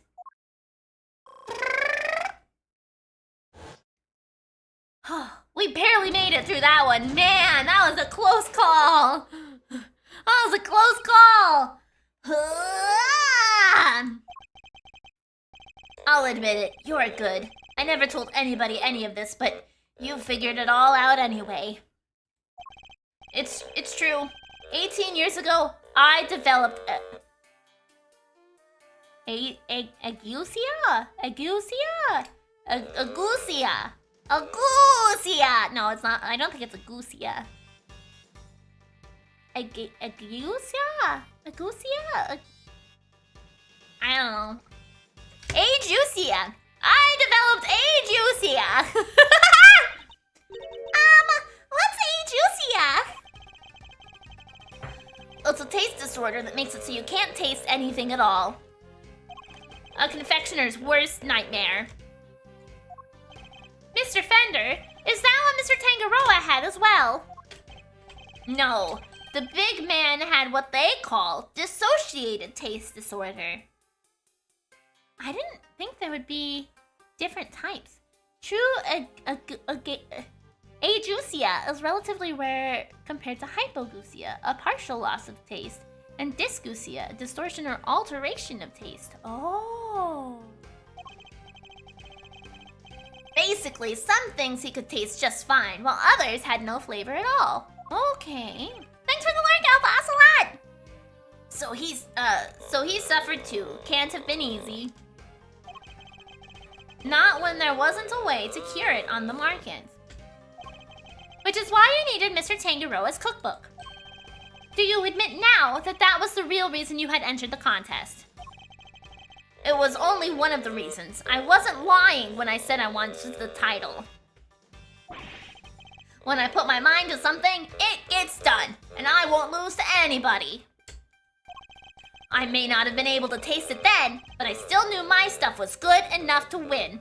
Agusia is more common now due to COVID. Yeah, that makes sense. That makes sense. That's why I brought it up, is because I figured that would probably be a more common occurrence after everybody, you know, after the COVID pandemic, and that was a huge indicator of whether or not you had it or not. Oh, so you went into the final thinking you stood a good chance of winning? Of course. What was it that Fender said about Mr. Tangaroa thought about Mr. Gusto's creations? I have to break my lurk for this. A tongue can taste different things, salt and sweet, bitter, because it detects areas on it, so it's not impossible that just one of those stop working, so to speak. Yeah, that makes sense. That makes sense. Mr. Gusto's creations were a perfect balance of flavor and design, at least up through the semi-final. But disappointingly, his entry for the final was subpar on both accounts, because the kid wasn't around. Who was his little taste tester? We were told that your entry for the final was far from prize-winning taste sensation you describe. You can't taste bitter things, right, Miri? That's correct. Actually, I did a DNA test, and there's like 3 or 4 genes that dictate whether or not you can taste bitter things. And I have those genes, so I cannot taste bitter things. That's correct, actually. I forget about that all the time, but that's very true. I am unable to taste bitter things, and I have never tasted anything bitter in my entire life. What happened, Mr. Gusto? What went wrong that day? Fine.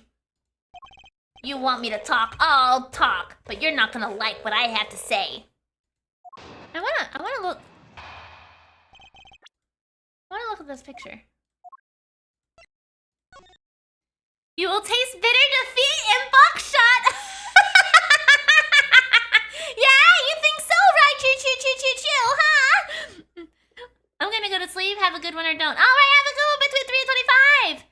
Maybe that's part of your giraffe DNA, baby. Yeah, the giraffe part made me not able to taste bitter things.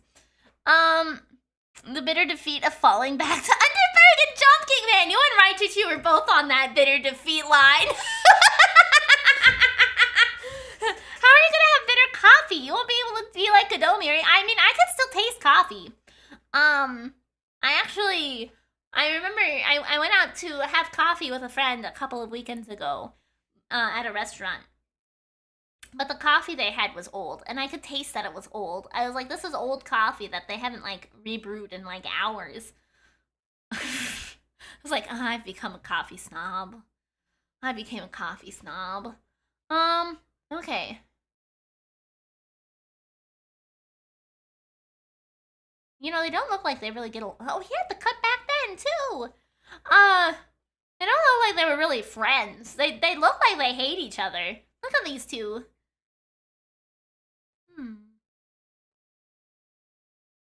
Interesting. Okay, my entry for the final. Actually, before we go through this testimony, we're gonna take a 5-minute break. I'm gonna stand up, stretch, move around a little bit. I will be right back.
Alrighty, I've returned.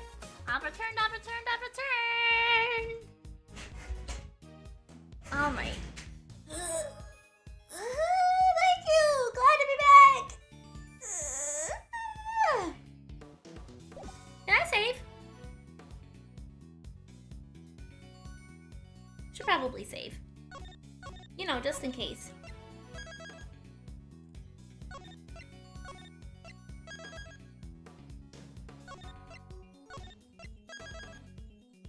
Okay. Ladder. Confrontation. Carmelo Gusto. Thank you. Glad to be back. Okay. Frost and I were working together right up through the semifinal. I handled the flavor. He did the designing. But I wanted to face Tangaroa in the final on my own. No help, just me and my skills. So I helped Frost with his entry, but mine I did alone. If it didn't taste good in the final, that's on me. What can I say? I lacked training. And that's all there is to it. Happy now. There don't seem to be any obvious contradictions in his testimony. Yep, not that I thought it'd be easy to get anything real out of him. He's managed to not let it slip what really happened for 18 years, after all. Why don't you try pushing him a bit, Miles Reno? Let's see if you can shake something loose. I think I might just have to, Vendor. Alright, sounds like the push him all over the place tactic is our goal this time. Let's go! Frost and I were working together right up through the semifinal. I handed the flavor, he did the designing. Hold it. Frost was in charge of designing the work you both submitted, while you handled the taste. Yeah, he was a sculptor, a craftsman, and his sense of design was second to none. But he was clueless about confectionery, which is where I came in. We each did what the other couldn't. Okay. Heh, and boy, did you not have an eye for aesthetics, not even the simple stuff. Fender, that's kind of rude. Don't call him out like that. Oh, he's gonna actually try to make something again. Oh, look at how much better he's gotten. Okay, look at him go. He made a little phoenix. Okay. How do you like me now? Your local weeb! Thank you for the follow! I appreciate it! Huh. The national symbol of Zangfa. Oh yeah! It's a phoenix! That's awesome! I'll say, pretty different to the stuff you were pumping out 18 years ago! Behold, the fruits of my trading! I've dedicated my whole life to my craft. But back then, we both needed each other's help. So we joined hands until the final. Okay.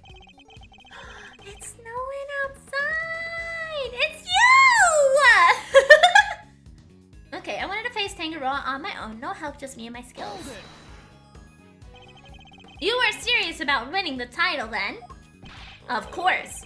The art of confectionery is my life. Why wouldn't I have wanted to be crowned the greatest? But I still had a lot to learn back then. Guess it's no surprise that my work wasn't up to scratch. But the title wasn't the only thing you wanted. There was a cookbook too.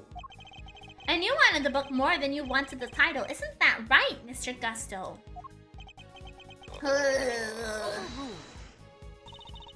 Mr. Edgeworth, you are badgering a witness who is still suffering the effects of today's attack. I cannot allow this harassment to continue. I understand, Your Honor, but...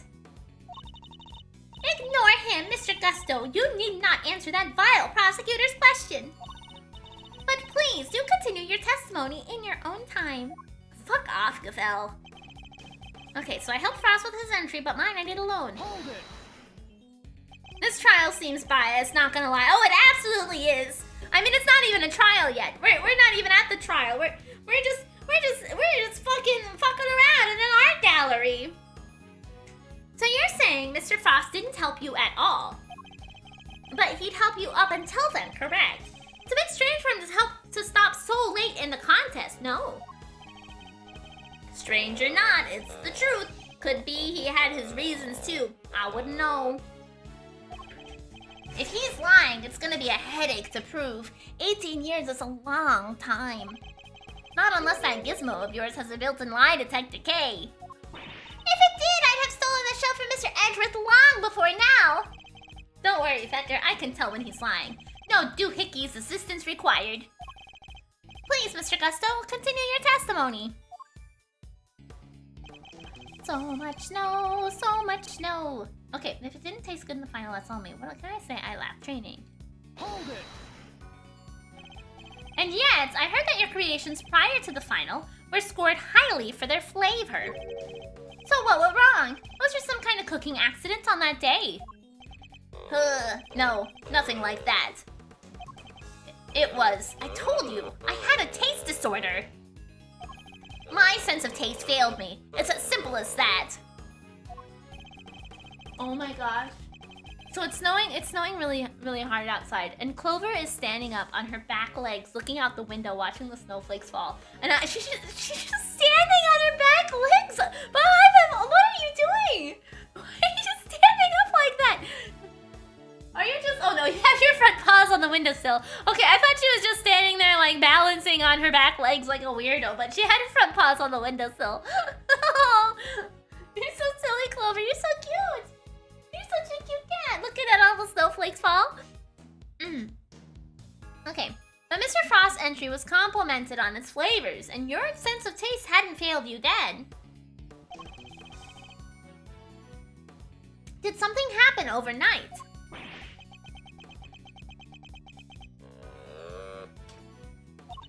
I don't think he's gonna spill any more beans, Mr. Edgeworth. Then perhaps I should ask him about something else.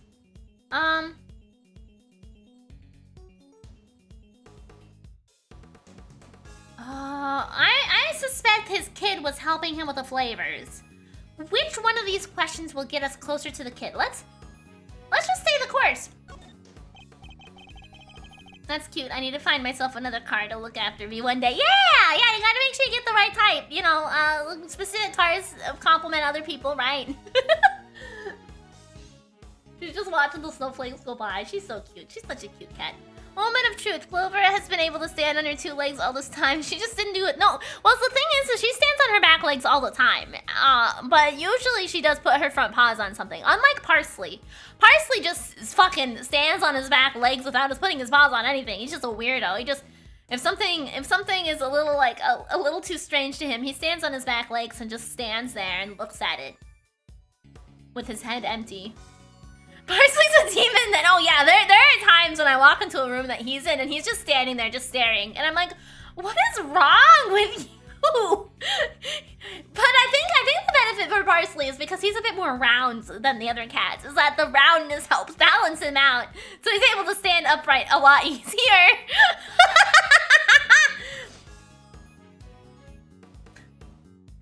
Yeah, well, like, with his little paws all, like, curled up against his chest, and then, like, and he's just standing up. Yeah, he's a weirdo. He's talking to the abyss, leave him alone. Yeah, his head's so empty. I'll just stick with what I have for now. An 18-year-old mystery. Okay, so that doesn't help. So we definitely need to ask him something in that final press there.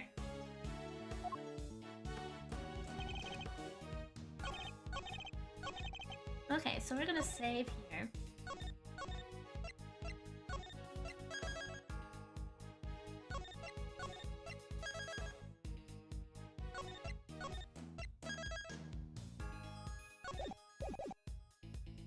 Okay, oh, no, we need to press. We need to get an additional comment out of this. Do we ask about Frost or do we ask about the semifinal? Let's ask about the semifinal.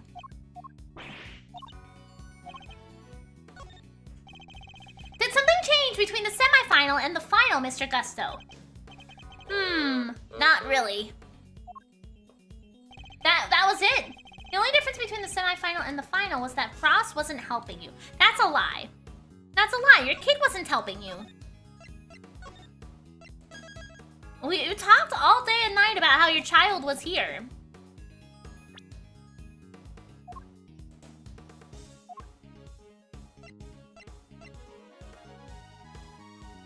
Objection! Yeah, there you go. I can think of one significant difference between the semifinal and the final, Mr. Gusto. Your son. This is him in the photograph, correct? You told me he was here with you up through the semifinal. Huh, he was. What of it?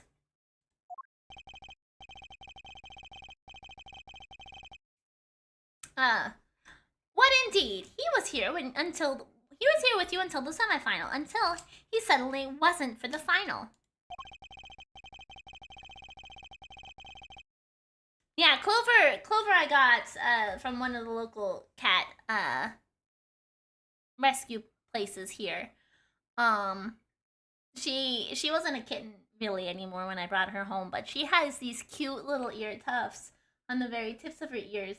She just has a little extra fur on the very tips of her ears that make them look so pointy. And I was like, I love her. I saw her with her cute little ear tufts, and I was like, I have to bring her home.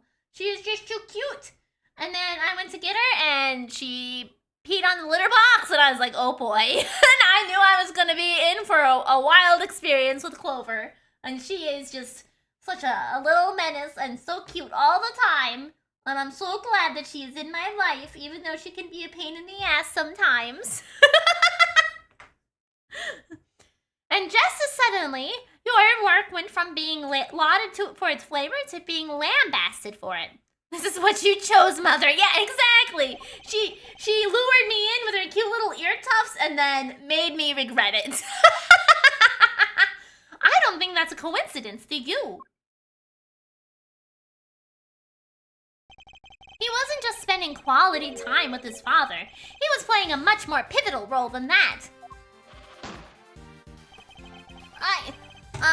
I just wanted to see me. I just wanted him to see me hard at work. To show him I was trying my best. For us! Who knows? Maybe it was him being here that helped me do so well in those early rounds. He talks a good game, but nothing about this guy screams super dad to me. Indeed. Thankfully, we would only have to give such an idea credence if his story were true. After all, how much could the encouragement of one small boy affect the taste of a grown man's work? Mr. Gusto prided himself on the flavors of his creations, but then he lost his sense for taste. He must have had a tough time maintaining his high standards after such a devastating loss. Unless... I'm sure your son was here to cheer you on, but that wasn't all he was here to do, was it? You're a very suspicious man, Mr. Prosecutor, but why not try answering yourself for a change? What was an elementary school doing here other than to support his father? To taste your creations, to steal other people's creations, to make your creations for you. To taste your creations. He was your taste tester.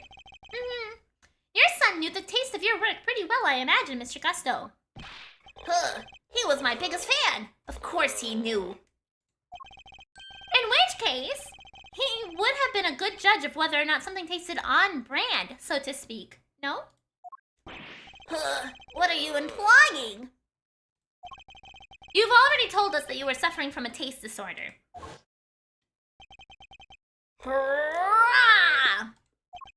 I'll admit it.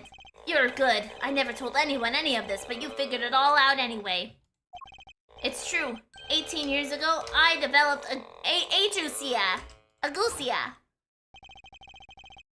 No one knew about your condition. Indeed, I doubt Mr. Frost would have wanted to continue collaborating with you if he found out. After all, it was your job to make sure his creations tasted good. Therefore, your son wasn't just here to support you. He was helping you by taste testing your work. Hurrah! Dang, now it all makes sense. Frost's stuff tasted good because it was finished the day before when the kid was still here.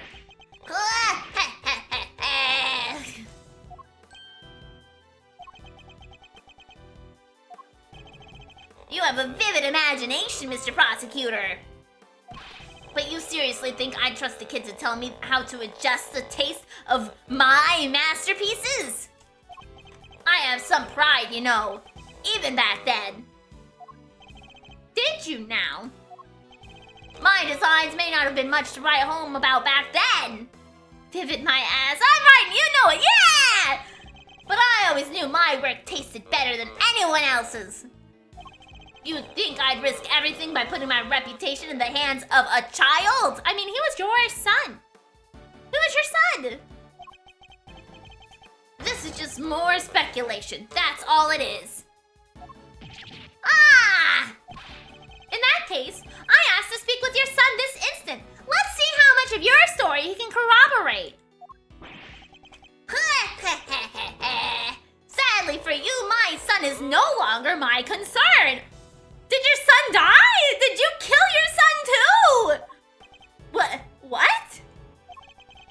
As soon as I got my sense of taste back, I went straight to saying fa to start my train. He abandoned his child and cut off all ties with the kid for good. What the fuck?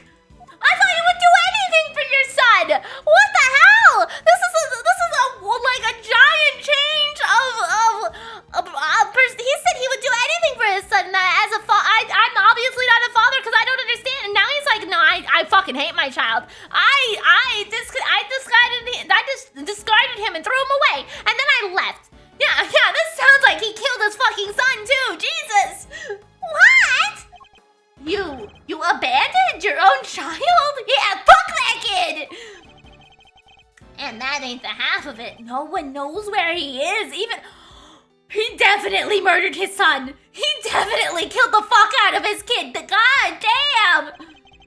The cops have looked all over for him, but no ties. Oh my god! So, still think you could prove your asinine theory? I'd like to see you try. What the hell? Give him 5 minutes and he'll start yelling, I abandoned my child, I abandoned my boy! Like, right, we're gonna make him do another 180 and have him back to where'd my son go?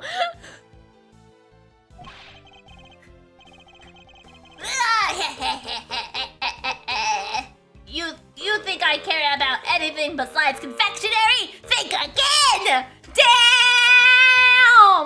I got my sense of taste back. What do I need for a son? Jesus Christ, man!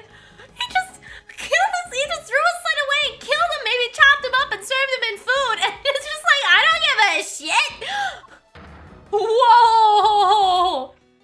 Silence in the courtroom. He hated his child. Yeah! Went from I'll do anything for my son to not being that way at all, real quick. Well, Mr. Gusto's words and actions may demonstrate a certain lack of humanity on his part. The goddess of justice cannot judge him for that. Therefore, Mr. Edgeworth, I believe it's time you admit defeat. I don't think so. No, I think we just found another conspiracy theory we need to dig into. What the fuck happened to his son? Son, you mean spare parts? Yeah, he grew that sense of taste for this contest specifically, okay?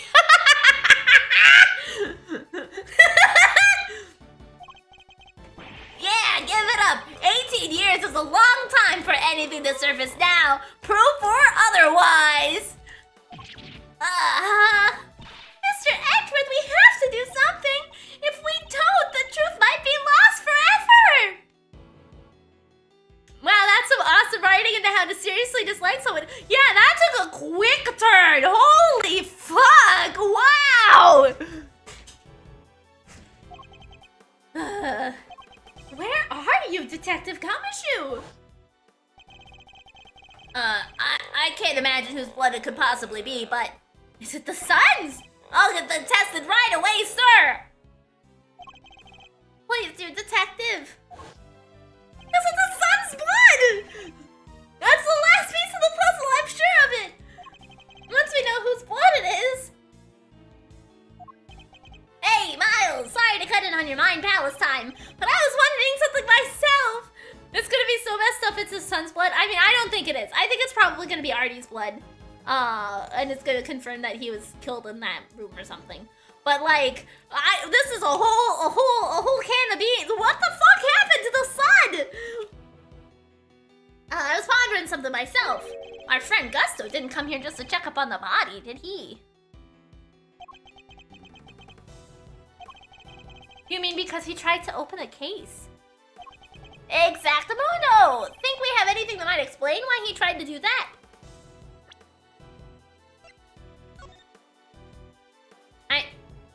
Okay. Listen. There's two people in this case, right? Is one of them Artie and the other one the child? I mean, I feel like that's what they're trying to suggest. But...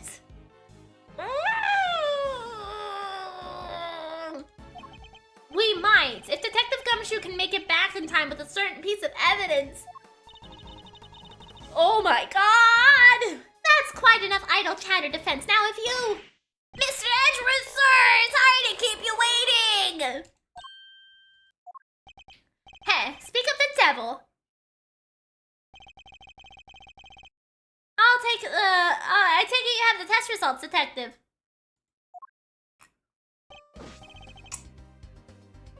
I hope not, Miri. I hope not too, but like... Oh! Yes, sir! The lab just got back to me! Detective, please! Court is in session! Now then, am I right to assume you are bringing us the evidence Mr. Edgeworth was just speaking of? Hi, Zero! Hi, welcome on in! I hope you had a wonderful time playing Chrono Gear. Legend of Time. Oh, I've never heard of that before, but I hope you had a wonderful time. For those of you who don't know me, my name is Miridae the Giraffe. I'm a giraffe YouTuber with a bit of a foul mouth, so I do curse quite often. If that's not really your thing, I apologize in advance. I also know that streaming can be exhausting, so if you need a raid and run, absolutely take care of yourself first and foremost, and thank you for bringing your community on by. I'm a little sickly today. So we're doing some improv for some of the characters' voices because I don't want to make my voice more scratchy than it already is. So we're going to be accompanied by automaton. You know, we're going to have some random noises in the background to make it more easier to determine who's speaking because I'm sounding mostly like this today. Thank you, Zero. Yeah, I'm alright. I'm trying to take it more easy than I regularly do. In preparation for my 24-hour stream. Yeah, I have tea I've been sipping on with honey and lemon in it, so I am taking care of my throat as I can. A suave hair guy. Are you talking about Edgeworth or are you talking to the guy on the screen right now? Because his name is Eustace Winner. He's useless. Okay, just remember him as being useless.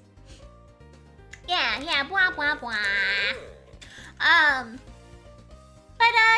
Yeah, we're working through, I think we'll probably finish this chapter today. And we'll see where we're sitting after that. So if you want to play the Ace Attorney investigation games and haven't yet, I recommend not being here so that you can not have things spoiled. Okay, so that you're probably talking about Edgeworth. That's our main character. For this game, anyway. What? Hey, no fair! Why didn't anybody tell me about any of this? It is indeed the evidence in question, Your Honor. It needed testing. So I asked him to carry it out. Yeah, this is Miles Edgeworth. This is who we are in this game. What the? Why is everybody always helping you? I'm supposed to be the one in charge here. ONJ50, thank you for the follow. Mr. Winner. I'm sorry I didn't involve you, but this is important. Can we at least hear what the detective has to say? Well, alright. So, Detective Gumshoe, what did the test have to tell us? You're not gonna believe this, but... the owner of the blood we found in the liquid at the bottom of the Gemini case is... Carmelo Gusto, the victim of the poison gas attack! Oh! Okay, well, at least it's not the sun, thank Christ. Right? That makes us feel a little better. What are you talking about? Thank you, Detective. You've been very helpful. Hello! Well, it looks like my suspicions were correct. What do you mean, Mr. Edgeworth? Yes, what do you mean? Explain yourself. What is the significance of this blood in this case. It's only the very thing that the perpetrator of the IS-7 incident has been trying to hide all these years. The fact that your blood was found inside the Gemini case, Mr. Gusto, is as good as us finding your blood lying next to Mr. Frost's body. Overruled. Why would there be traces of your blood there, of all places, Mr. Gusto? If you won't answer her honor, Mr. Gusto, then I will. There wasn't just blood in the liquid from the Gemini case. There were traces of salt and sugar, too. There were. And if you remember, one particular part of Mr. Frost's work was allegedly very salty indeed. Oh, yeah! Quack. You're talking about what Delicia told us back then, right? What was it again? Yeah, Gavel, why would there be blood there? Yeah! Did they ever? I've never tried ices so scrumptious in all my life! Really, man, I wish I could have had a bite. Well, scrumptious except for the salty bit, of course. That was unbearable! The salty bit? It's in the other photo you've got there. This bit, the harpy thing. Gemini's liar. Yes, the liar, and only the liar, tastes as if it had been flavored with salt. There were no traces of salt anywhere else in Mr. Frost's entry. Very interesting. Then perhaps you can tell us, Mr. Edgeworth. Where did the salt on this liar come from?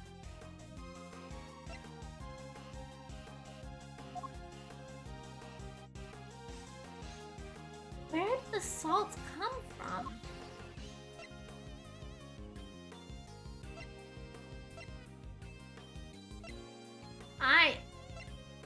The salt lamp. Take that. I don't know. What else is salty? A salt lamp. This is the lamp from the IS-7 incident. Indeed. And I believe that the salt that gave the liar its flavor came from such a lamp. Mr. Von Karma had established that both salt lamps were in Tangaroa's room at the time of the crime. One of them was used to kill Mr. Frost. And it was stained with his blood. But no corresponding pool of blood was found in Mr. Tangaroa's room. Right, because the culprit had chucked the piece of chocolate with it into that little stream. Furthermore, aside from the liar, no traces of salt were found anywhere else in Mr. Frost's room either. Hey, come to think of it, the lamps we found in Delicia's room were both broken. The lamps appear to be broken. Bulbs are smashed. Both of them. And they fell and broke on the floor. We never did figure out how the one that wasn't used to kill Frost got busted, but are we thinking maybe it had Gusto's blood on it at some point? What? Anyone whose blood was found on one of the lamps would have been a person of interest to the police. So the killer needed to hide the blood somehow, and in a way that wouldn't rouse suspicion. And you are seriously suggesting that the liar was used to do just that? I am. I suspect the bloody salt was somehow applied to the liar so that it could be hidden inside the case. What? Because unlike the fountain water, the sculptures would have needed more time and care to test properly. And so he waited and waited for his chance to dispose of the liar undetected. Then the reason he's here today is 18 years ago, Mr. Frost's body and the evidence pointing to his killer were taken away together. I may be a little confused right now. I am too. This, of course, was not part of the perpetrator's plan, and thus a new dilemma arose. The possibility that the body, the incriminating evidence, or both would resurface one day. So back he comes 18 years later, sneaking in bright and early to try and cover his tracks. But how did he use the liar to wipe blood off of himself?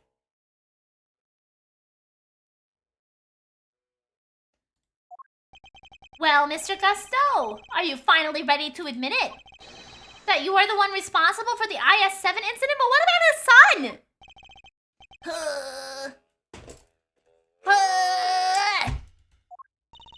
Mr. Gusto, it's all because of you that Samson...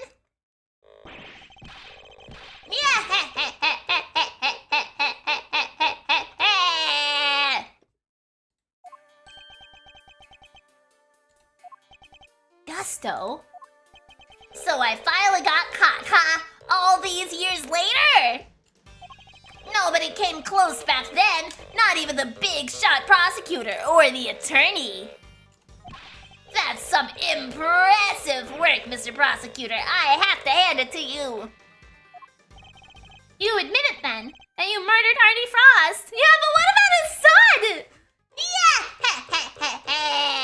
Sir, you got caught like 2 hours ago. You just kept denying it, yeah! Sure, I do. I did it. I killed him. But he only had himself to blame. What do you mean by that? He agreed to help me. We were supposed to help each other so that one of us could win. And whoever won was supposed to let the other use the cookbook. Okay. But on that day of the final, the rat finally showed his true colors. Seriously, Frost, we had a deal! Sorry, I'm not helping you in the final. Our little agreement is over, Gusto. But I helped you! I spent all day yesterday making the ice for your pieces! Did you? And you can prove that, I suppose. What do you... Wait, you were planning to betray me from the start, weren't you? Oh, fuck. After Frost double-crossed me, I had to make my piece for the final by myself. And like you said, my son wasn't there, so I didn't have any help with the flavor either. Yeah, but what did you do to your son? So much for the pride you claim to have in your ability to make delicious desserts. Go ahead and judge. You have no idea what it was like for someone like me to lose my sense of taste. I gave up everything to become the best. Everything! I take pride in that! Something someone like you could never understand. You're right, I don't understand. Do you take pride in the fact that you resorted to murder? Damn, Edward, calling him out! Or that you abandoned your son? Why would I want to understand someone who could do such things? Holy yeah, Edward, you fucking tell him, you call him out! A man can't afford to rely on other people. I learned that the hard way 18 years ago. My son never showed up on the day of the final. He doesn't even know where... He's acting like he doesn't know where his son went. But I think he killed him. And in hindsight, I wouldn't be surprised if Frost was the reason why. Oh, you think Frost killed his son? Oh. Is his son going to come from a door like someone objecting to winning or something? Maybe. Why would you think that? What exactly happened to your son? How am I supposed to know? I told you, he's none of my concern anymore. He really did just like throw his son away. And according to you guys, nobody knows where he is now either. Shit. And you don't care. You're horrible. So with his disappearance, so too went your chances of winning, correct? Yeah, I had to find another way of getting my hands on that book, and that's when inspiration struck. I decided to skip afternoon tea and snuck into Tangaroa's room.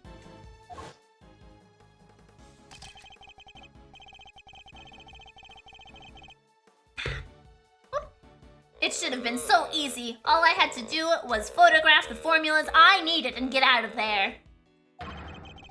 But then Frost showed up! Oh! And he looks really evil in this picture. Like, we've never really seen very many instances of Frost, but like, holy shit, he looks like a villain here. Yes, this man committed a murder. Yeah, he did! Yeah, he did! But the worst thing was to skip afternoon tea! Nice. I thought I might find you here. Stealing recipes from the famous cookbook, Tut, tut, tut! He's an ice cold killer! Frost! What's this? A cure for taste disorders? Oh no! That's just too tragic. A confectioner who can't taste anything? What will people say? If you tell anybody, I'll... Ah! Yo, what? You can't even hit me, you miserable worm! Holy fuck! Oh my god, Frost! Why you? Frost shoved me hard when I went to punch him, knocked me clean off my feet. I crashed into one of the lamps. Must have been when my blood got on it. This celebrity has a disability and their career! Yeah, basically, damn, this whole thing's fucked. So, Mr. Frost wasn't the first to get hurt. When it was all over, I realized I had to get rid of that blood somehow, so I scraped off all the bloody bits. Wow. I dissolved those salt shavings in some flavored ice mixture, and I brushed it all over the harp. Oh, okay, that explains the liar part. Okay, so he took the salt shavings of his blood from the salt lamp, and he put it on the lyre. Okay, no, we are caught up now. We're caught up now, Facundo, right? That explains it for you too. And that's how you made the evidence linking you to the murder vanish. Okay. If this is a taste contest, what was Frost doing there if his specialty was sculptures? He wanted the cookbook to sell. He wanted money, or something. That's what we're led to believe is the purpose of him wanting that cookbook, is so that he could take the book to sell. So while it is a taste contest, because they're dealing with sweets and stuff, he joined it specifically to partner with Gusto so that they could both try to get #1 and get the cookbook for their own varying desires. Gusto to cure his taste struggles, and Frost supposedly to make money. But really, I don't think he needed the money because of the fact that he also was Paul Halik, and so he was a famous sculptor. So like, I'm not really sold on the money angle for him, because I feel like that doesn't really... He should have plenty of currency, so there must be... I'm assuming somebody in his family also suffered from a taste disorder of some capacity. Frost was going to blackmail me. He would have made me give him the money to keep quiet about my condition. So you decided you had to kill him? Yeah, I guess I did. Why would I let him live? Would you want someone holding something like that over your head? Besides, he's the one who drew first blood. Makes for a solid case of self-defense, don't you think? So that was the impetus behind it all. Anyway, I initially took the lamps to Frost's room. Went straight there once I figured out how I was going to hide the bloody part. Inspired by all the ice sculpture's tools lying around the place, I guess. You're not as dumb as you pretend to be. Yeah, figured I could use them to chip off and grind it up. Once that was done, painting the stuff all over the heart was easy. But why Samson? Why did you have to frame him?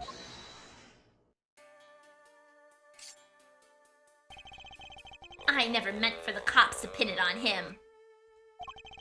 That was your fault. You and the rest of them. Wow, Gusto! Why do you think I went through the trouble of placing the lamps and cloths back in Scone's room? There's only one reason to plant the murder weapon in the room of another contestant. And that's to cast suspicion on that person. What? You tried to frame me, Gusty Pants! Huh, yeah. But why? Why poor old me? I respected Tangaroa. He was the best, a true champion.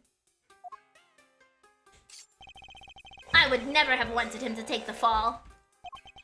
But you're a fraud. Your work wasn't even real. You had no respect for our craft. What? What? Do you have a problem with me using the tone for the voices? Who are you talking to? My stream? It's like you're looking at me. Yeah, because you looked at me with like a weird face.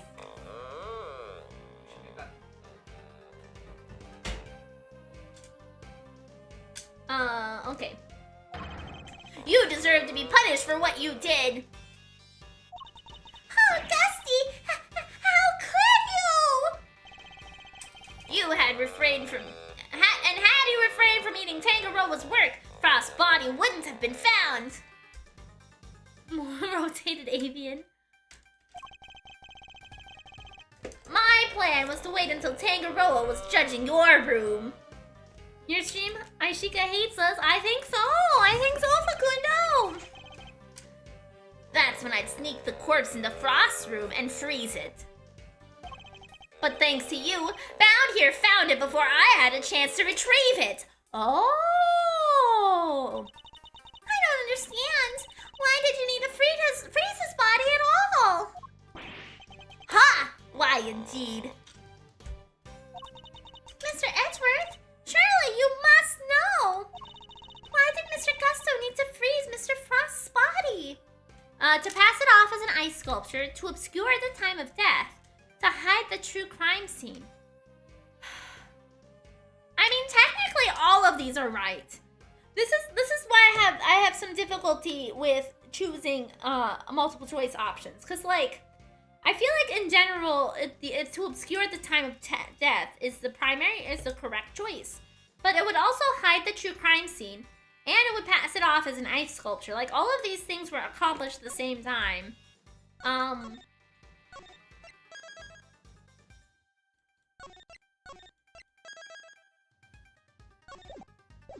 We're gonna go with to obscure the time of death, though. Mr. Gusto needed to freeze Mr. Frost's body in order to obscure the time of death. If they determined that the murder occurred during the afternoon tea, he would have been an obvious suspect.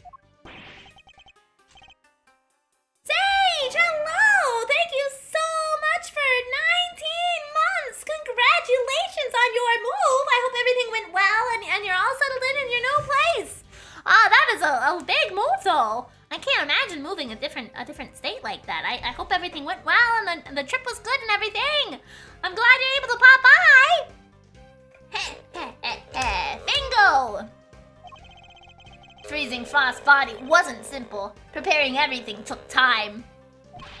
So, I decided to put his body in the chest in Tangaroa's room while I got everything ready in Frost's. At the time, it seemed like the perfect hiding place. Oh, Ignis, and a 45 stream streak for you! Numbers! Yeah, look at you go! Almost a month and a half straight! Everything went 100% smoothly and according to plan with nothing going wrong at all. I don't know, the periods in between makes me suspicious, okay? Semi-automatic Kansas or automatic rifle Kansas? Added so much hot pepper to my mac and cheese, it came out slightly red, oh my goodness! Never counted on some gluttonous pharmacist showing up and making the whole ship collapse. It is perfect. Well, I'm glad it's just right for you then. It sounds like it'd probably be too hot for me. Oh, my model's doing the thing again today. Thank you, model. I appreciate that. Oh, my mouth moved really fast for a moment there. I still don't get it though. Why disguise the body as an ice sculpture at all? The sooner it was found, the smaller the effects of freezing would have had on masking the time of death. Therefore, he needed to disguise it, at least until it fully frozen. Oh. How awful! Using Mr. Frost's own work to help cover up the truth behind his murder! Ironically, Tangaroa would have been just fine if the body hadn't been found before I got out of his room. Before I got it out of his room. If only things had gone to plan, he wouldn't have even been arrested, let alone convicted. You mean it was my fault? Everything that happened to Samson? It was all because I found the body? Don't let him get inside your head, Judes. None of this is your fault. If it wasn't Samson, it would have been Lilicia instead. She would have been the one they'd arrested. Either way, there's only one person to blame here, and that's Gusto. Yeah, for being the murderer. It didn't help that the initial detective was so bad at his job either. Damn!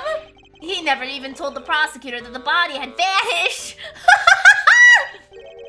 So then, Mr. Von Karma had unwittingly placed Mr. Tangaroa under arrest in the absence of a body.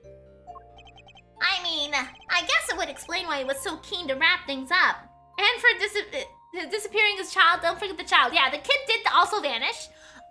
Totally fine. Right, we don't worry about that. Nope, not at all.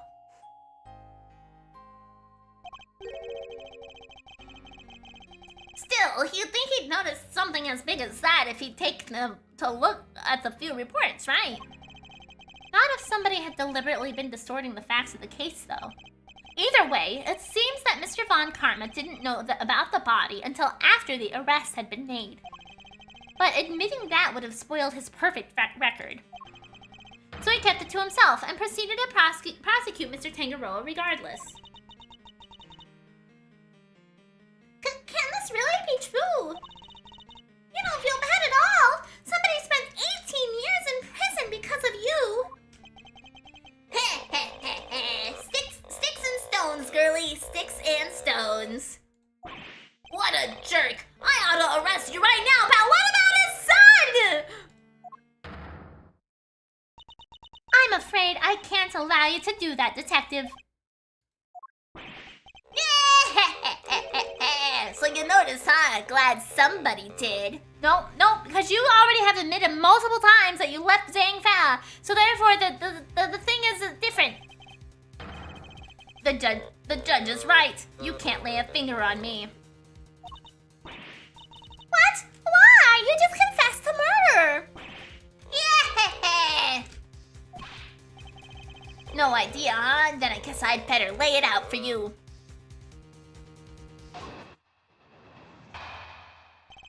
Why you can't arrest me?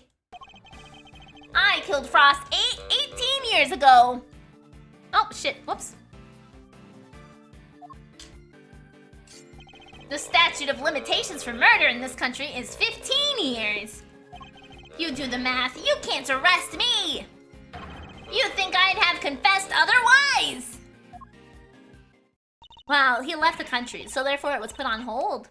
That's right! The statute of limitations is only 15 years! Is this really the end of the line, Mr. Edgeworth? Nah. Once the statute is expired, he can't be charged, so... What? How unfortunate, Mr. Edgeworth. I'm afraid that both Mr. Gusto's confession and your deductions will have to be struck from the record. Fuck off, Gazelle! And that Mr. Tangaroa's conviction will remain in place. No. Nope. But we've finally proven the police never had Frost's body in their possession. Even if we can't arrest Mr. Gusto, surely Mr. Tangaroa has grounds for a retrial on that basis. Does he? I wouldn't be so sure. I'm afraid that the goddess's judgments are somewhat harder to overturn than you might imagine. So the committee means for the verdict from 18 years ago to stand no matter what. Why is Gavel happy if he's evaded justice? Because justice is never wrong. And so if it has to be retrial, justice is therefore wrong, and therefore that's not appropriate. So therefore, she does not want that to happen. Oh, hi, Clover. What?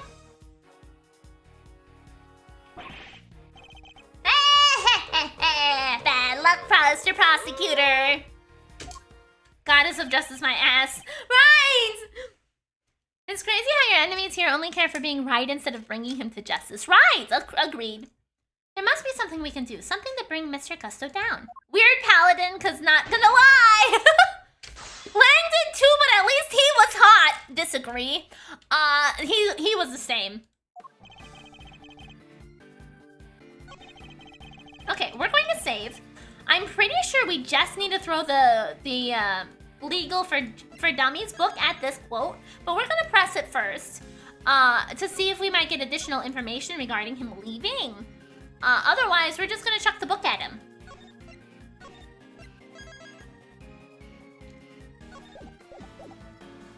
Yes, I missed the saves coming. Aha! You know, the usual. Whoopsie. No, we're gonna press him first. Hold it.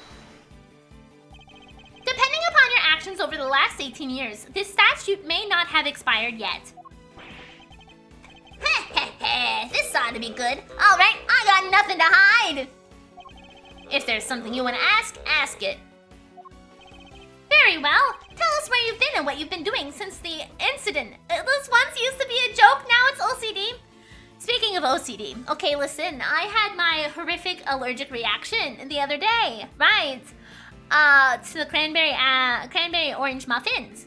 And now I'm like paranoid about what I eat and just that I might have another allergic reaction of a similar vein without actually getting the EpiPen because, a spoiler alert, EpiPens are fucking expensive.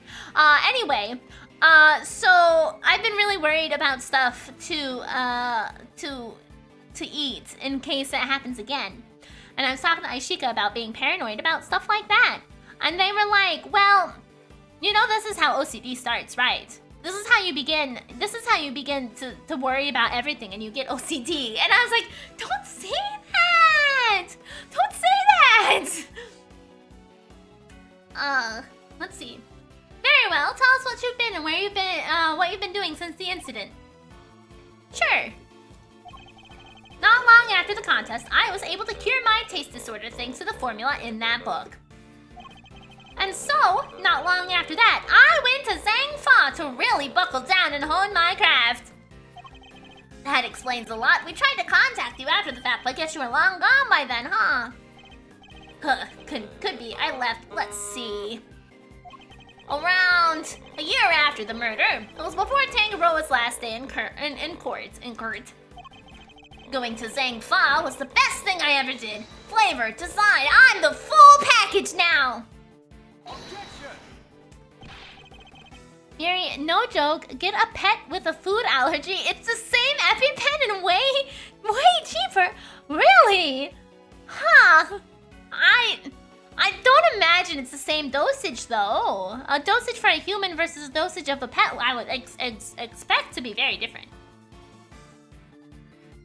So the front faces left so I don't have to try to figure out which way. I mean, I feel like that could just be boiled down to being very particular. It's not like being like, oh, if I don't do this thing, all of my pets are gonna die. Which is what I hear often is people who actually have been diagnosed with OCD. Is that like they feel like the result of not doing the compulsion leads to death of something, like something important to them or themselves, or something of that capacity. Not usually just like, you know, it ruffles my feathers a little bit, but like, yeah. Okay.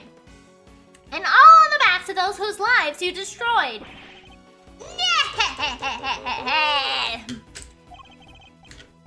What's an omelet without a few eggs, Nothing, prosecutor, nothing! Skittle-haired Miri is gone. Yeah, we're past Christmas, so no more green and red in the hair. Miri has feathers. Yeah, what do you call this guy over here? He has feathers. Yeah. You're evil. Sticks and stones, girly. You can't arrest me, and that's all that matters. I need more to work with. There has to be something I can get out of him. Maybe I can push him further on the statements he just made. Is there anything I should follow up on? His training in Zangfa. I'd like you to tell us more about your training in Zangfa, if you don't mind. Fine. Okay, and with that, we're gonna go ahead and, take a 5-minute break, stand up, stretch, move around, etc., etc. I will be right back. Boop.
I have briefly returned to tell you that I have caught a parse. Mr. Parsley? I got you. I do. He's just looking around like trying to escape. But I have captured the cat.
Alrighty, I have returned. I'm gonna finish off my tea really quick and then we'll get back into it.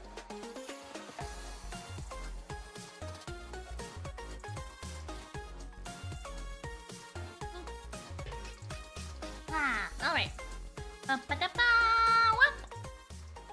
Yeah, I went to get up and I turned around and Parsley was in here and I was like, oh, I have to grab him. I have to grab him! So I scooped him up. He fought me, he didn't want to do it, but he let me do it anyway. And then I tried to get him to say hello, but he did not want to meow, so that's what you got.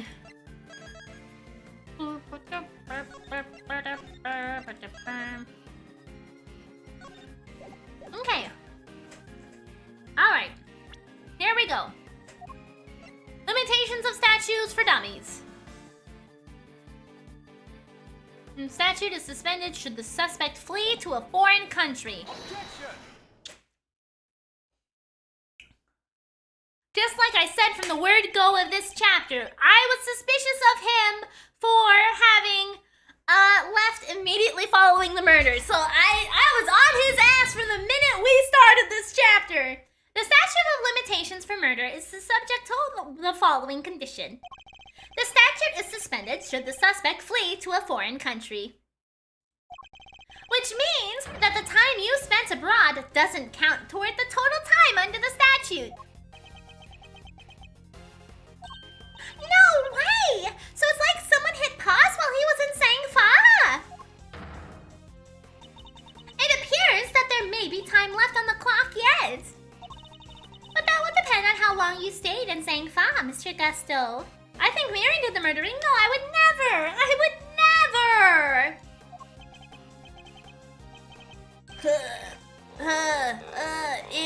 It was exactly 3 years. Which would take 18 down to 15. 3 years? Hold on. Nobody say anything until I've done the math. The murder happened 18 years back. The statute is 15 years. Add the 3 years overseas. 15 plus 3 makes exactly 18. Which means, no way. I'm gonna crack the tile. What do you mean? We know you would. We saw what you. Oh. What? What? No way! Mr. Edgeworth, you did it! The statue hasn't expired after all!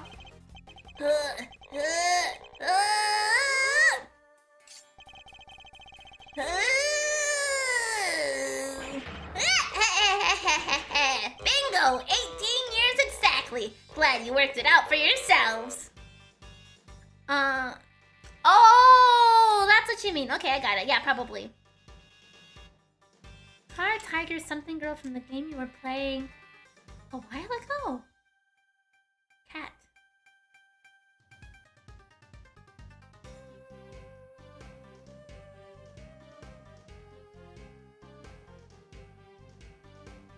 Oh, Ayla! Ayla! Okay. I see. Yeah. I gotcha. Okay, yes. Chrono Trigger, No, I was just like, a lot. Alias family? Who the fuck is that? Ayla makes so much more sense. Okay, I got so stuck up on Alias. I couldn't figure out Ayla. He's just been stringing us along this whole time. Why is he laughing? We're good, aren't we? We can arrest him now. Hate to break it to you, little sis, but... Hey, Ragazzo! I'm doing fantastic! Thank you! I hope you're also having a great time!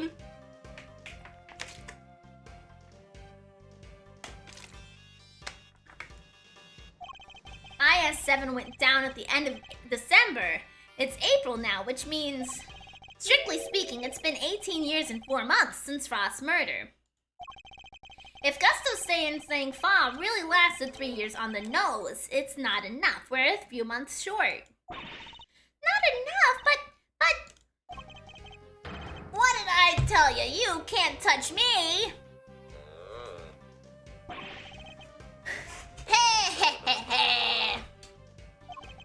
I hate to admit it, but he'd read the board well. He'd read the board well when he made his confession. How unfortunate, Mr. Edgeworth. If only the statute had been suspended for another year. I mean, arguably, the trial itself did take over a year to come to an end because of the fact that fucking Edgeworth's dad died in the middle of it.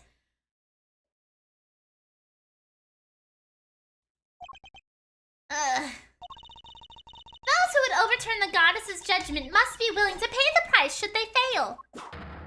And you, Mr. Edgeworth, have failed. Wait. Actually. Let's look at that statute book again. 15 years from the date of the crime. The statute is suspended should the suspect flee to a foreign country. Check. The statute is suspended from the time of any accomplice's indictment to the end of their trial. So yeah, that means it was also paused during the year pause of Edgeworth's of the case being in the trial then. Right. That would mean both clauses here have been checked. Therefore, there is still an additional year as well. Because of the fact that the trial went through all the hassle because Edgeworth died. Edgeworth's dad died at the end of it. And then, I don't know. And died at some point in the process. Whatever. I knew it! If the law can't bring Mr. Gusto to justice then! Dudes, what are you thinking? Is she gonna try to kill Gusto? Objection! There's no need to go adding to your rap sheet just yet! We're not done here. Far from it, because there's still a way we can nail him. Yeah! There is?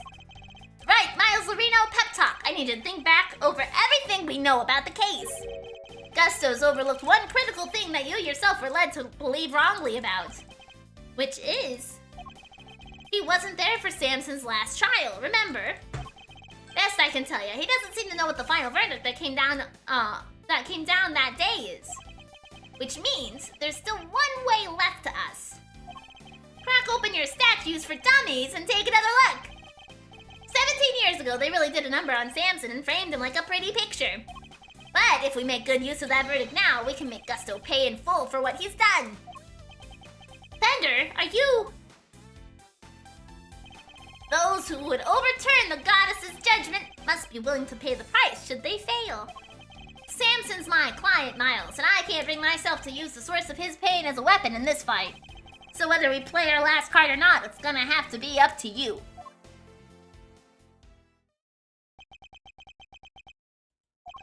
Bringing Mr. Gusto to justice can only happen if I use the outcome of that hard-fought trial. So, should I raise an objection and play that card or not? Absolutely! Fuck him! Throw him in jail! My father and Mr. Von Karma, one sought to reveal the truth, the other to hide it. I know which path I choose to follow, the one that seeks the truth! This court has reached its final verdict. No one fucking has it, Gavel! Calm your tits! The record will state that Mr. Gusto has been found not guilty on all accounts. No, it will not! Yo, Your Honor, Carmelo Gusto is absolutely guilty. And I refuse to let him walk away. His crimes are too unspeakable to go unpunished. Do you mean to suggest that you have grounds upon which to call for his arrest? I do. Now it's time to show Judge Gavel something that proves the statute of limitations hasn't expired yet. Verdict as an accomplice. Yep, here we go. Take that! Very well. Is there a particular page of the IS-7 file that you would like us to refer to? Hi, Lace! Lace! I saw you were playing Fields of Mystria last night. I wanted to harass you and ask you if you've made any fun colors yet, but I felt weird reaching out to you, so I didn't. Suspect data. Suspect data. Suspect data. Suspect data. Suspect data. Suspect data. I'd like to direct your attention. Any fun colors? Any fun colors? I'd like to direct your attention to the page concerning the suspect. No, not fuck colors. Fun colors. Fun colors. As you can see, Samson Tangaroa was convicted as an accomplice. And it took around 1 year from his indictment for the verdict to be reached. Yes, that does seem to be the case. The book you gave us details of certain conditions pertaining to the statutes of limitation for murder. I did manage to get a pretty flower dress and flower crown. Oh, nice! That's awesome! One of them, as I mentioned, is that the statute is suspended if the suspect flees the country. You either need to articulate, or get your mind out. I need to articulate better, but I'm fucking sick, okay? So yes, I may not have pronounced things correctly, but I meant fun colors, and I'm sick, okay? So, I'm sorry. And another states that the statute is suspended from the time any accomplice's indictment to the end of their trial. What? Oh, right. What? Tangaroa was convicted as an accomplice? Yep, guess you were in Zhangfa when the verdict came down. Samson was convicted as an accomplice and not as the main perpetrator. Which is clearly news to you and not goods either, am I right? Yay! Wait, thank you for a weak streak. I appreciate it. Miri can't articulate. If there's one thing she does, parry its words. That's true. That's true. But how can that be? Tangaroa wasn't an accomplice to anyone. He was innocent, and you know it. Oh, we know it. It's what we've been trying to prove all along. And in a pleasing twist of fate, his wrongful conviction will be the very last thing that sets him free.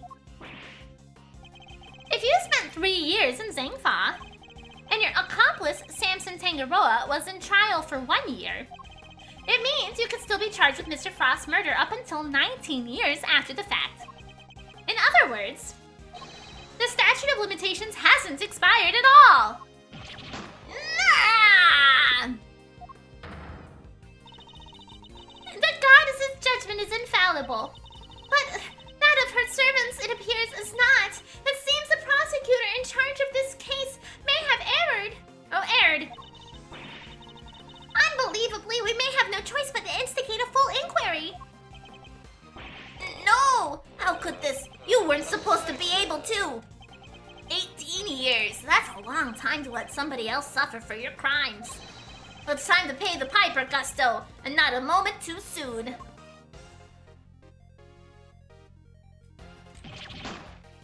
Hurrah! I rushed to get Adelaide as high as I could. I got her relationships before the flower festival since I thought I'd be able to dance with her like in Stardew. Oh, nice! That's awesome! Yeah, she was the first one I romanced when I played it off stream. Gusto, where is your son? Yeah, what happened to the sun? But I'm finally the greatest. My brilliance has been recognized. Well, there's no sun anymore, it sounds like. I gave up everything for this. Everything! Even my son! More's the pity. But you can't run from the law forever, because the bills come due at last!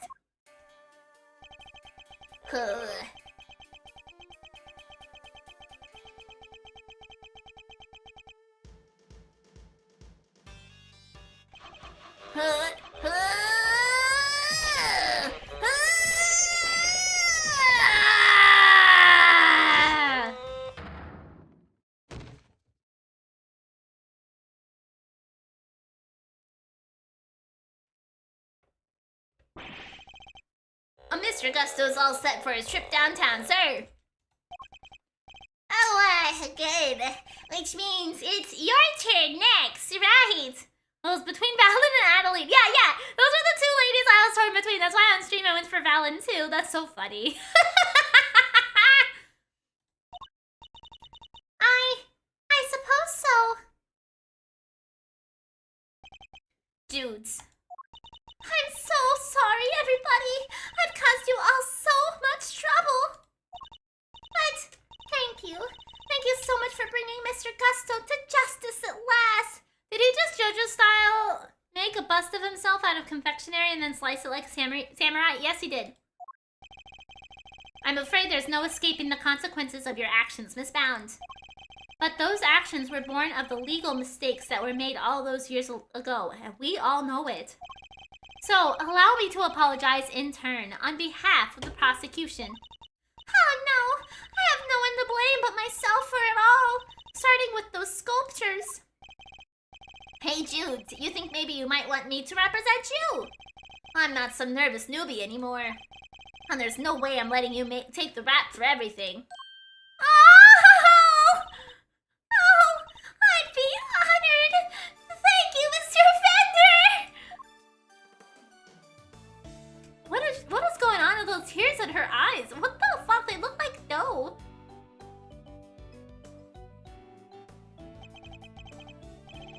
Sorry, ma'am, but you gotta come with me now. There have been some interesting things, Murder. Okay, it's there is still so much to unpack about this. Okay, this sounds like we're finishing up this chapter, but I have so many questions. I have so many questions, and I really hope that they're answered at some point. Whipped cream from the fan? Maybe. Of course.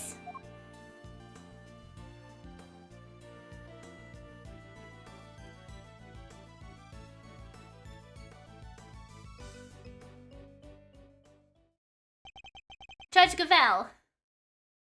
I don't remember what your theory was. The sun? No, the sun's fucking missing. We don't know what the fuck happened to the sun, okay? I think he got murdered by Gusto and disappeared somewhere. Like, a body chopped up and, like, hidden in the mountains or something. No idea where the sun was. Okay, the sun was a taste tester, but he fucking disappeared.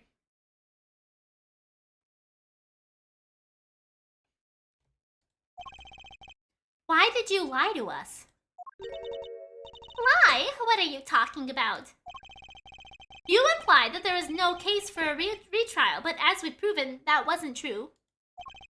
Surely anyone truly committed to seeing justice done would have called as soon as the body was found. Yeah, the sun is gone. I am under no obligation to answer such questions. And you clearly have no intention of doing so either. Oh! The salty instruments! That was Gusto's way of getting rid of his blood. So what happened in the altercation between Gusto and Frost is that Frost assaulted Gusto first and hit him with the salt lamp. And so there was his own blood on the salt lamp, and so Gusto carved it off after he killed Frost and buried it and hid it on the lyre. Which was why it was so salty, because he turned it into like a brush, like a paste or something, and was able to brush it onto the lyre. So it was his own blood on the salty instrument, and that's why there was additional blood in there. So, yeah. Truly, you are proving to be quite a threat to the Committee for Prosecutorial Excellence. As such, you give me little choice but to report back on your continued transgressions. No doubt you will be called to appear before the committee in the due course. Oh!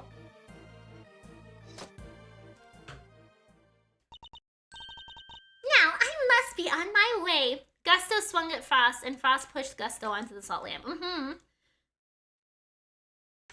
The sun vanished reminds me of an ARG of the same name. Oh, very interesting. Wait, then at least was right about the salt lamp.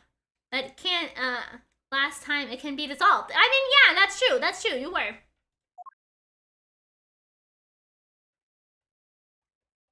What the heck? And after you caught the real killer and everything? Isn't that what prosecutors are supposed to do? Regardless of how it may all play out, I will never regret what we accomplished here today. Mr. Edgeworth? Hey, Mr. Edgeworth. Yes? Why do you stick your nose in this case anyway? You weren't even on the job. So self-defense? Yeah, that's what Gusto was saying, is that he could argue that it was self-defense. My job is to bring the truth to light, Mr. Winner. Not only as a prosecutor, but as a person. I don't get it. I wouldn't expect you to understand. Not as long as you believe that closing a case makes you a winner. That's going way over my head. I'm going home. Good, get out of here. Get out of here, Eustace. So what was that all about? Eustace still has a lot to learn is all. Milesy Wilesy! Yes? I just wanted to say old Greggy Pegleg would have been proud of you today. Oh, look at me tearing up. That, and thanks for helping poor Sammy Poo Poo. Of course. Hey, Angie! Looks like you cleared everything up, huh? So, what happened exactly? I was, kind of busy sketching. Wait, where did Judy and Verity go? How did this guy become a lawyer in the first place? No, he was appointed it probably by Gavel. She just probably handed it to him and he's useless. Okay. Eustace needs to go back to kindergarten. What the hell? No. Sage, you have missed out on the progression of Larry. Okay, this is no longer Larry. This is Maurice Stoneham, and he is an artiste, okay? He is an artiste, and this is his outfit when he is an artiste, okay? He is Maurice Stoneham, okay?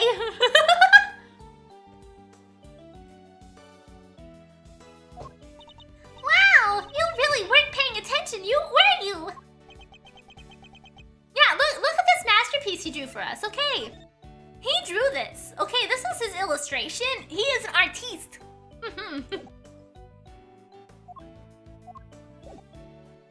I'm glad you finally addressed Maurice with his correct name. Though I am loath to admit it, Larry's sketches... Oh yeah, we also have another sketch from him actually. We also have this one. He illustrated these beautiful women. Okay. He is quite a talented artist, actually, surprisingly. Larry's sketches did come through for us on more than one occasion. Not that I'm about to tell him that. Quit it with a glaring, will ya?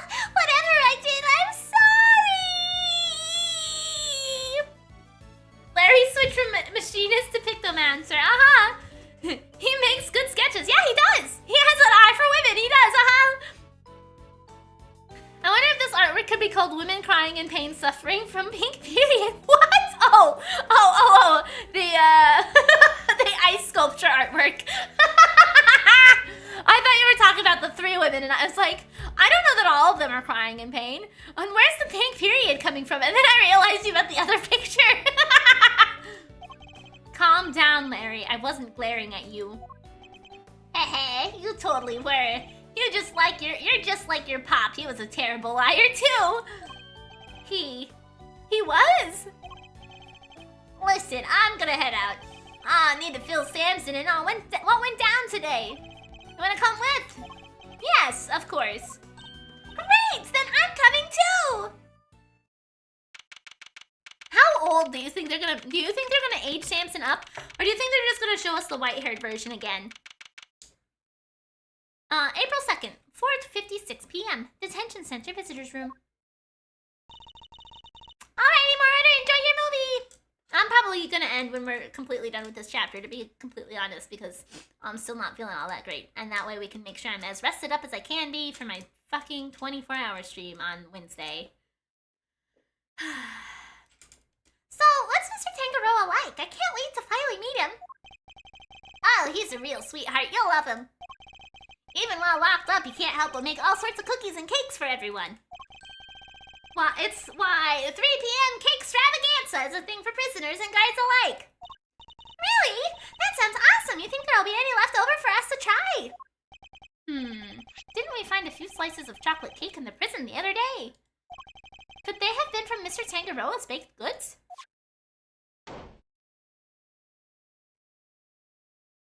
Gummy! What are you doing here? That's going great, thank you! I heard you were all coming to see Mr. Tangaroa, so I volunteered to escort him.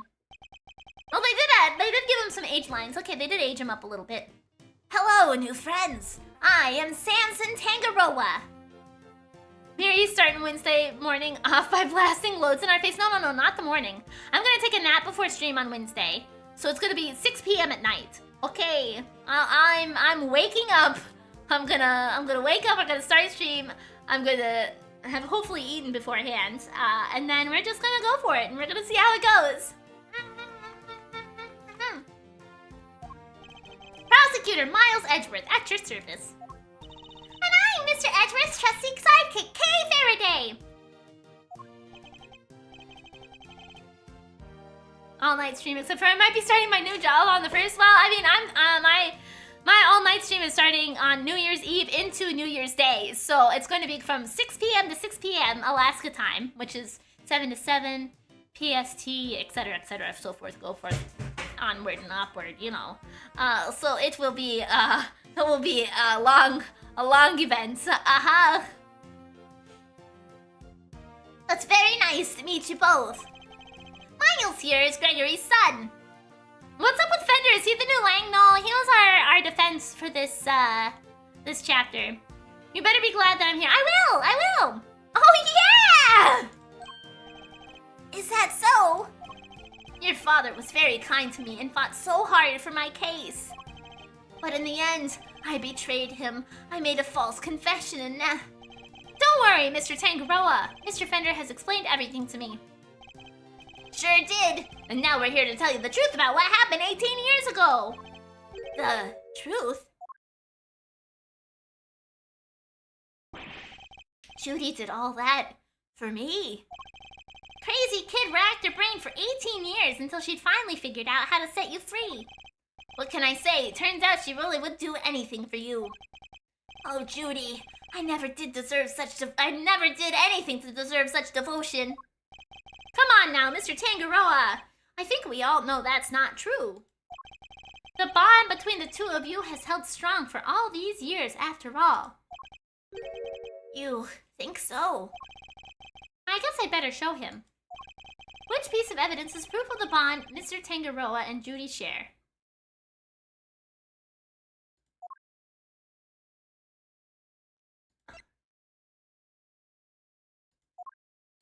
The chocolates?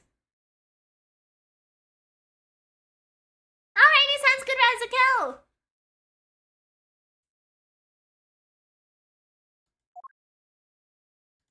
I'm gonna go with the chocolates. Those chocolates. Judy made them, didn't she? Yes, she did. They're super delicious and sweet. Miss Bound continued making them just as you taught her, even after that fateful day. So that there would always be some waiting for you when you finally came home. Judy. Aww, he's crying! I bet they're beyond super sweet then, aren't they? Very much so, I'm afraid. I only wish we could hand them to you. Don't worry, sir. I'll make sure he gets them later. Don't eat them, Gumshoe! Which would be a clear breach of prison policy. Not that I have the authority to stop him anyway. Thank you very much.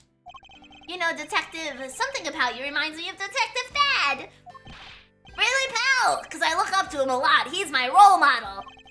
You don't say. It seems like fate likes to bring people of all sorts together, huh? It's the code. Yeah, probably a little. You hang in there, Samson, just a little longer. I should be able to get you out soon. Whoop!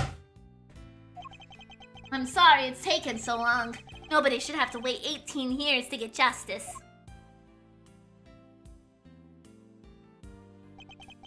Don't be silly, Eddie. I'm the one who should be saying sorry. Or rather,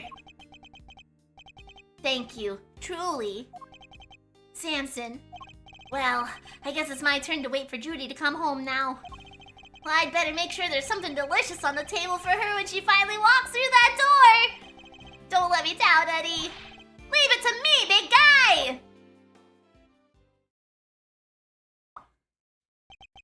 The IS-7 incident. It's been 18 long years, but this case we'd inherited from my father is finally coming to a close.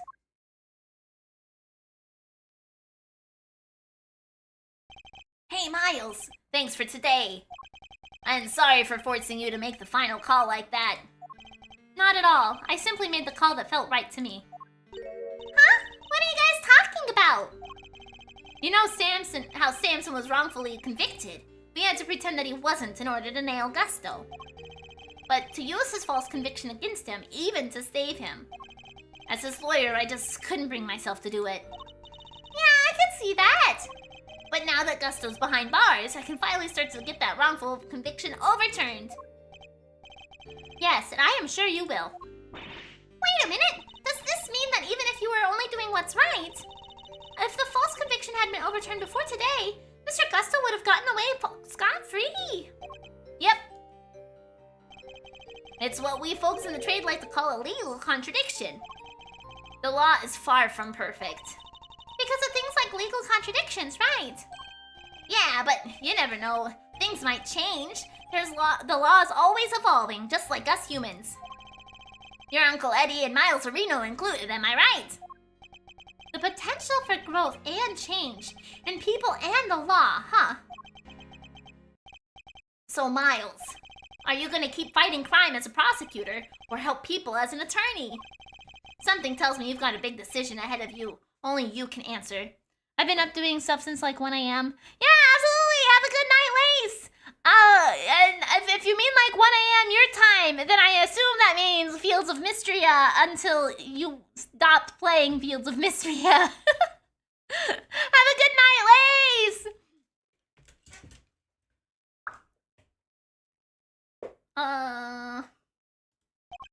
I know. Well, let's say I won't complain if you show up at the office one day. And on that note, it's time for me to skedaddle.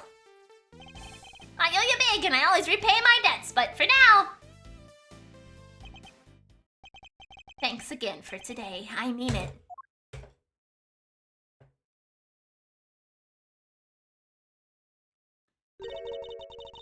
Did he seem kind of in a hurry to get out of here to you? I was up at 1 a.m. playing Fields of Mystria, and then I had to do a bunch of writing stuff and then fulfill plans, and then I had to go back to writing stuff, and I've been up for well over 24 hours. Oh my gosh, yes, you deserve some sleep then. Absolutely. Have a good night.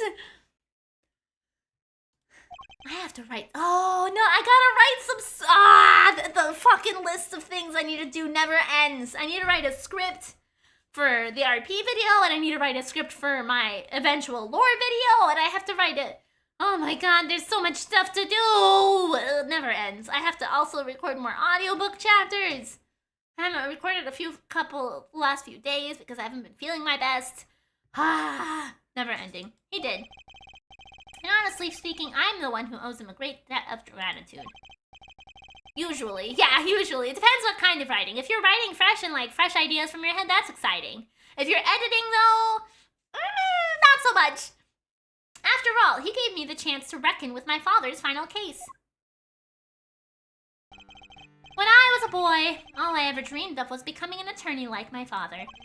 But then, during my time with Mr. Von Karma, I learned the way of the prosecutor instead. If I could say a few words, I'd be a public speaker. Nice. Eventually, with the help of some friends, I found my own voice and a new way to live. But now my career as a prosecutor is at risk of being taken away from me. It may be time to take another long, hard look at how I want to live my life, whether I like it or not.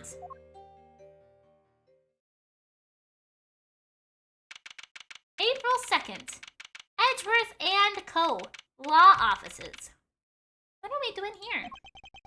Hey, Gregory. Sorry for reporting in so late. It may have taken 18 years, but we're finally in a position to prove Samson's innocence.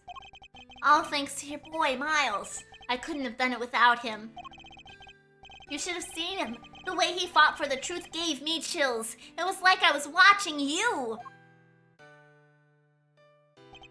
Look, I know I'm not half the attorney you were, but those guiding principles you tried to instill in me, I like to think I'm embodying them now as I carry on your legacy. Here's hoping. Your boy will be joining me in that soon. Amazing. Amazing.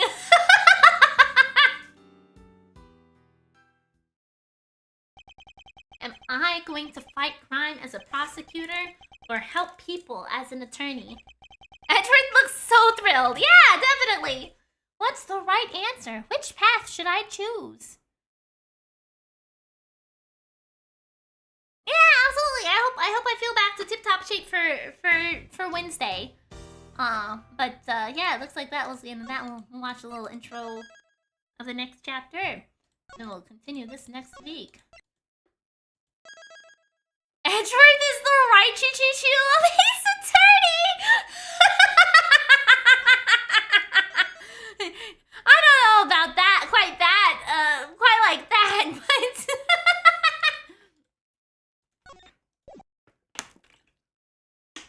Is Fender wearing Gregory's hat?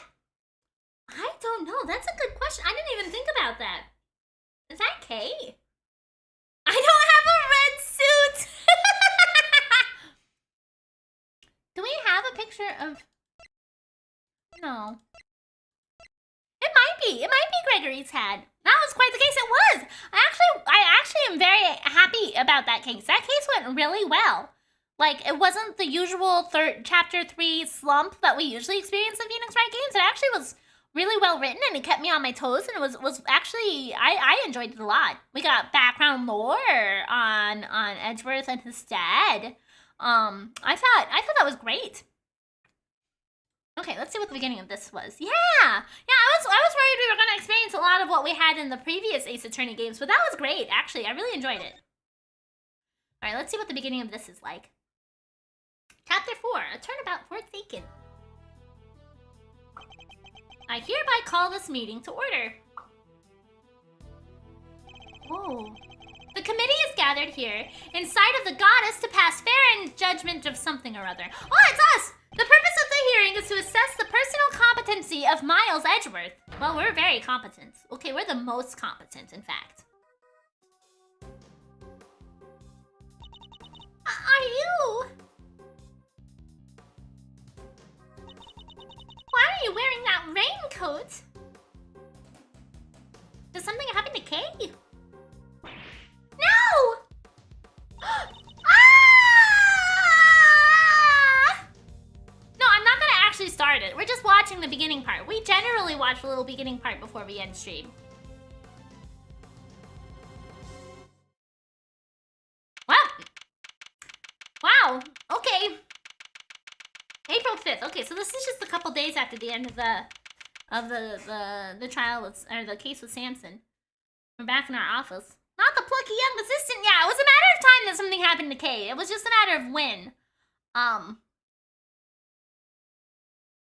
We're back in our office. Okay.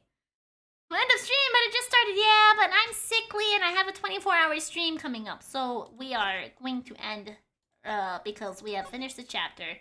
No, we're not saving our progress. We're gonna watch that again next time, next game. I want to lose my progress. Yeah. She'll be fine. She'll fall off the roof again next week. Next time we play. We don't have to worry about her right now, okay? What about Kay? We'll see her fall to her death next week. Okay, it'll be fine. It'll be fine. We're not worried about it today. To Kay. We're not worried about it to Kay. Get it? I've got bad puns today. Okay. I will not be here tomorrow because tomorrow is Tuesday. I will be here on Wednesday and Thursday, and they're gonna all blend together into a homogeneous long day. Hopefully I'll make it through. I've got a lot of things I feel like should keep me awake. If we don't see her falling, then she's falling forever. No, she's gonna get rewound, okay? But yes, I will be back on Wednesday. We're gonna break into the new year together. I'm gonna start at 6 o'clock my time and slowly work through the hours, and hopefully I'll stay up all 24, but we'll see. We'll see how it goes. I hope that everybody has a wonderful time. If I don't see you before it hits New Year's Day for you, I hope you have a wonderful end of your year, and I'll see you next year. But if I do see you before that, then I hope we get to spend some time together before we break in the new year together, hopefully. Let's see what we have to rate today. Can I pull your braids? No. You shouldn't pull people's hair. That hurts. Okay. I like my hair. Chapter over, yeah. Yeah, we finished the chapter. Okay. Let's see here. What do I want to rate today? Yeah, maybe see you next year. Maybe see you, tomorrow. tomorrow, or not tomorrow, maybe see you Wednesday, you know, depending upon the day, the time. Wednesday stream will be a challenge. I have a couple of strong energy drinks to keep me going. I got games I think will keep me awake. We'll see how it goes.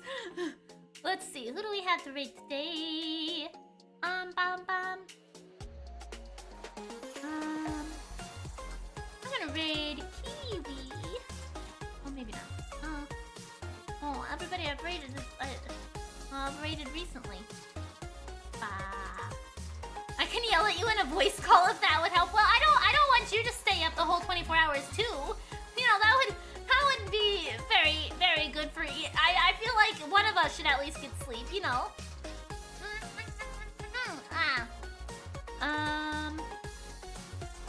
Here we go. We're gonna go ahead and raid Cole. I hope that everybody has a wonderful rest of your day, and I'll see you next time, whether that's next year or the next day or whichever it may be. But I hope that you had a wonderful day, and I will see you all next time. And, you know, make sure to take care of yourself and rest up and do what you gotta do, and I'll see you guys later, okay? Goodbye! We end the year with a food allergy and start the next year with a heart attack. That sounds like a bad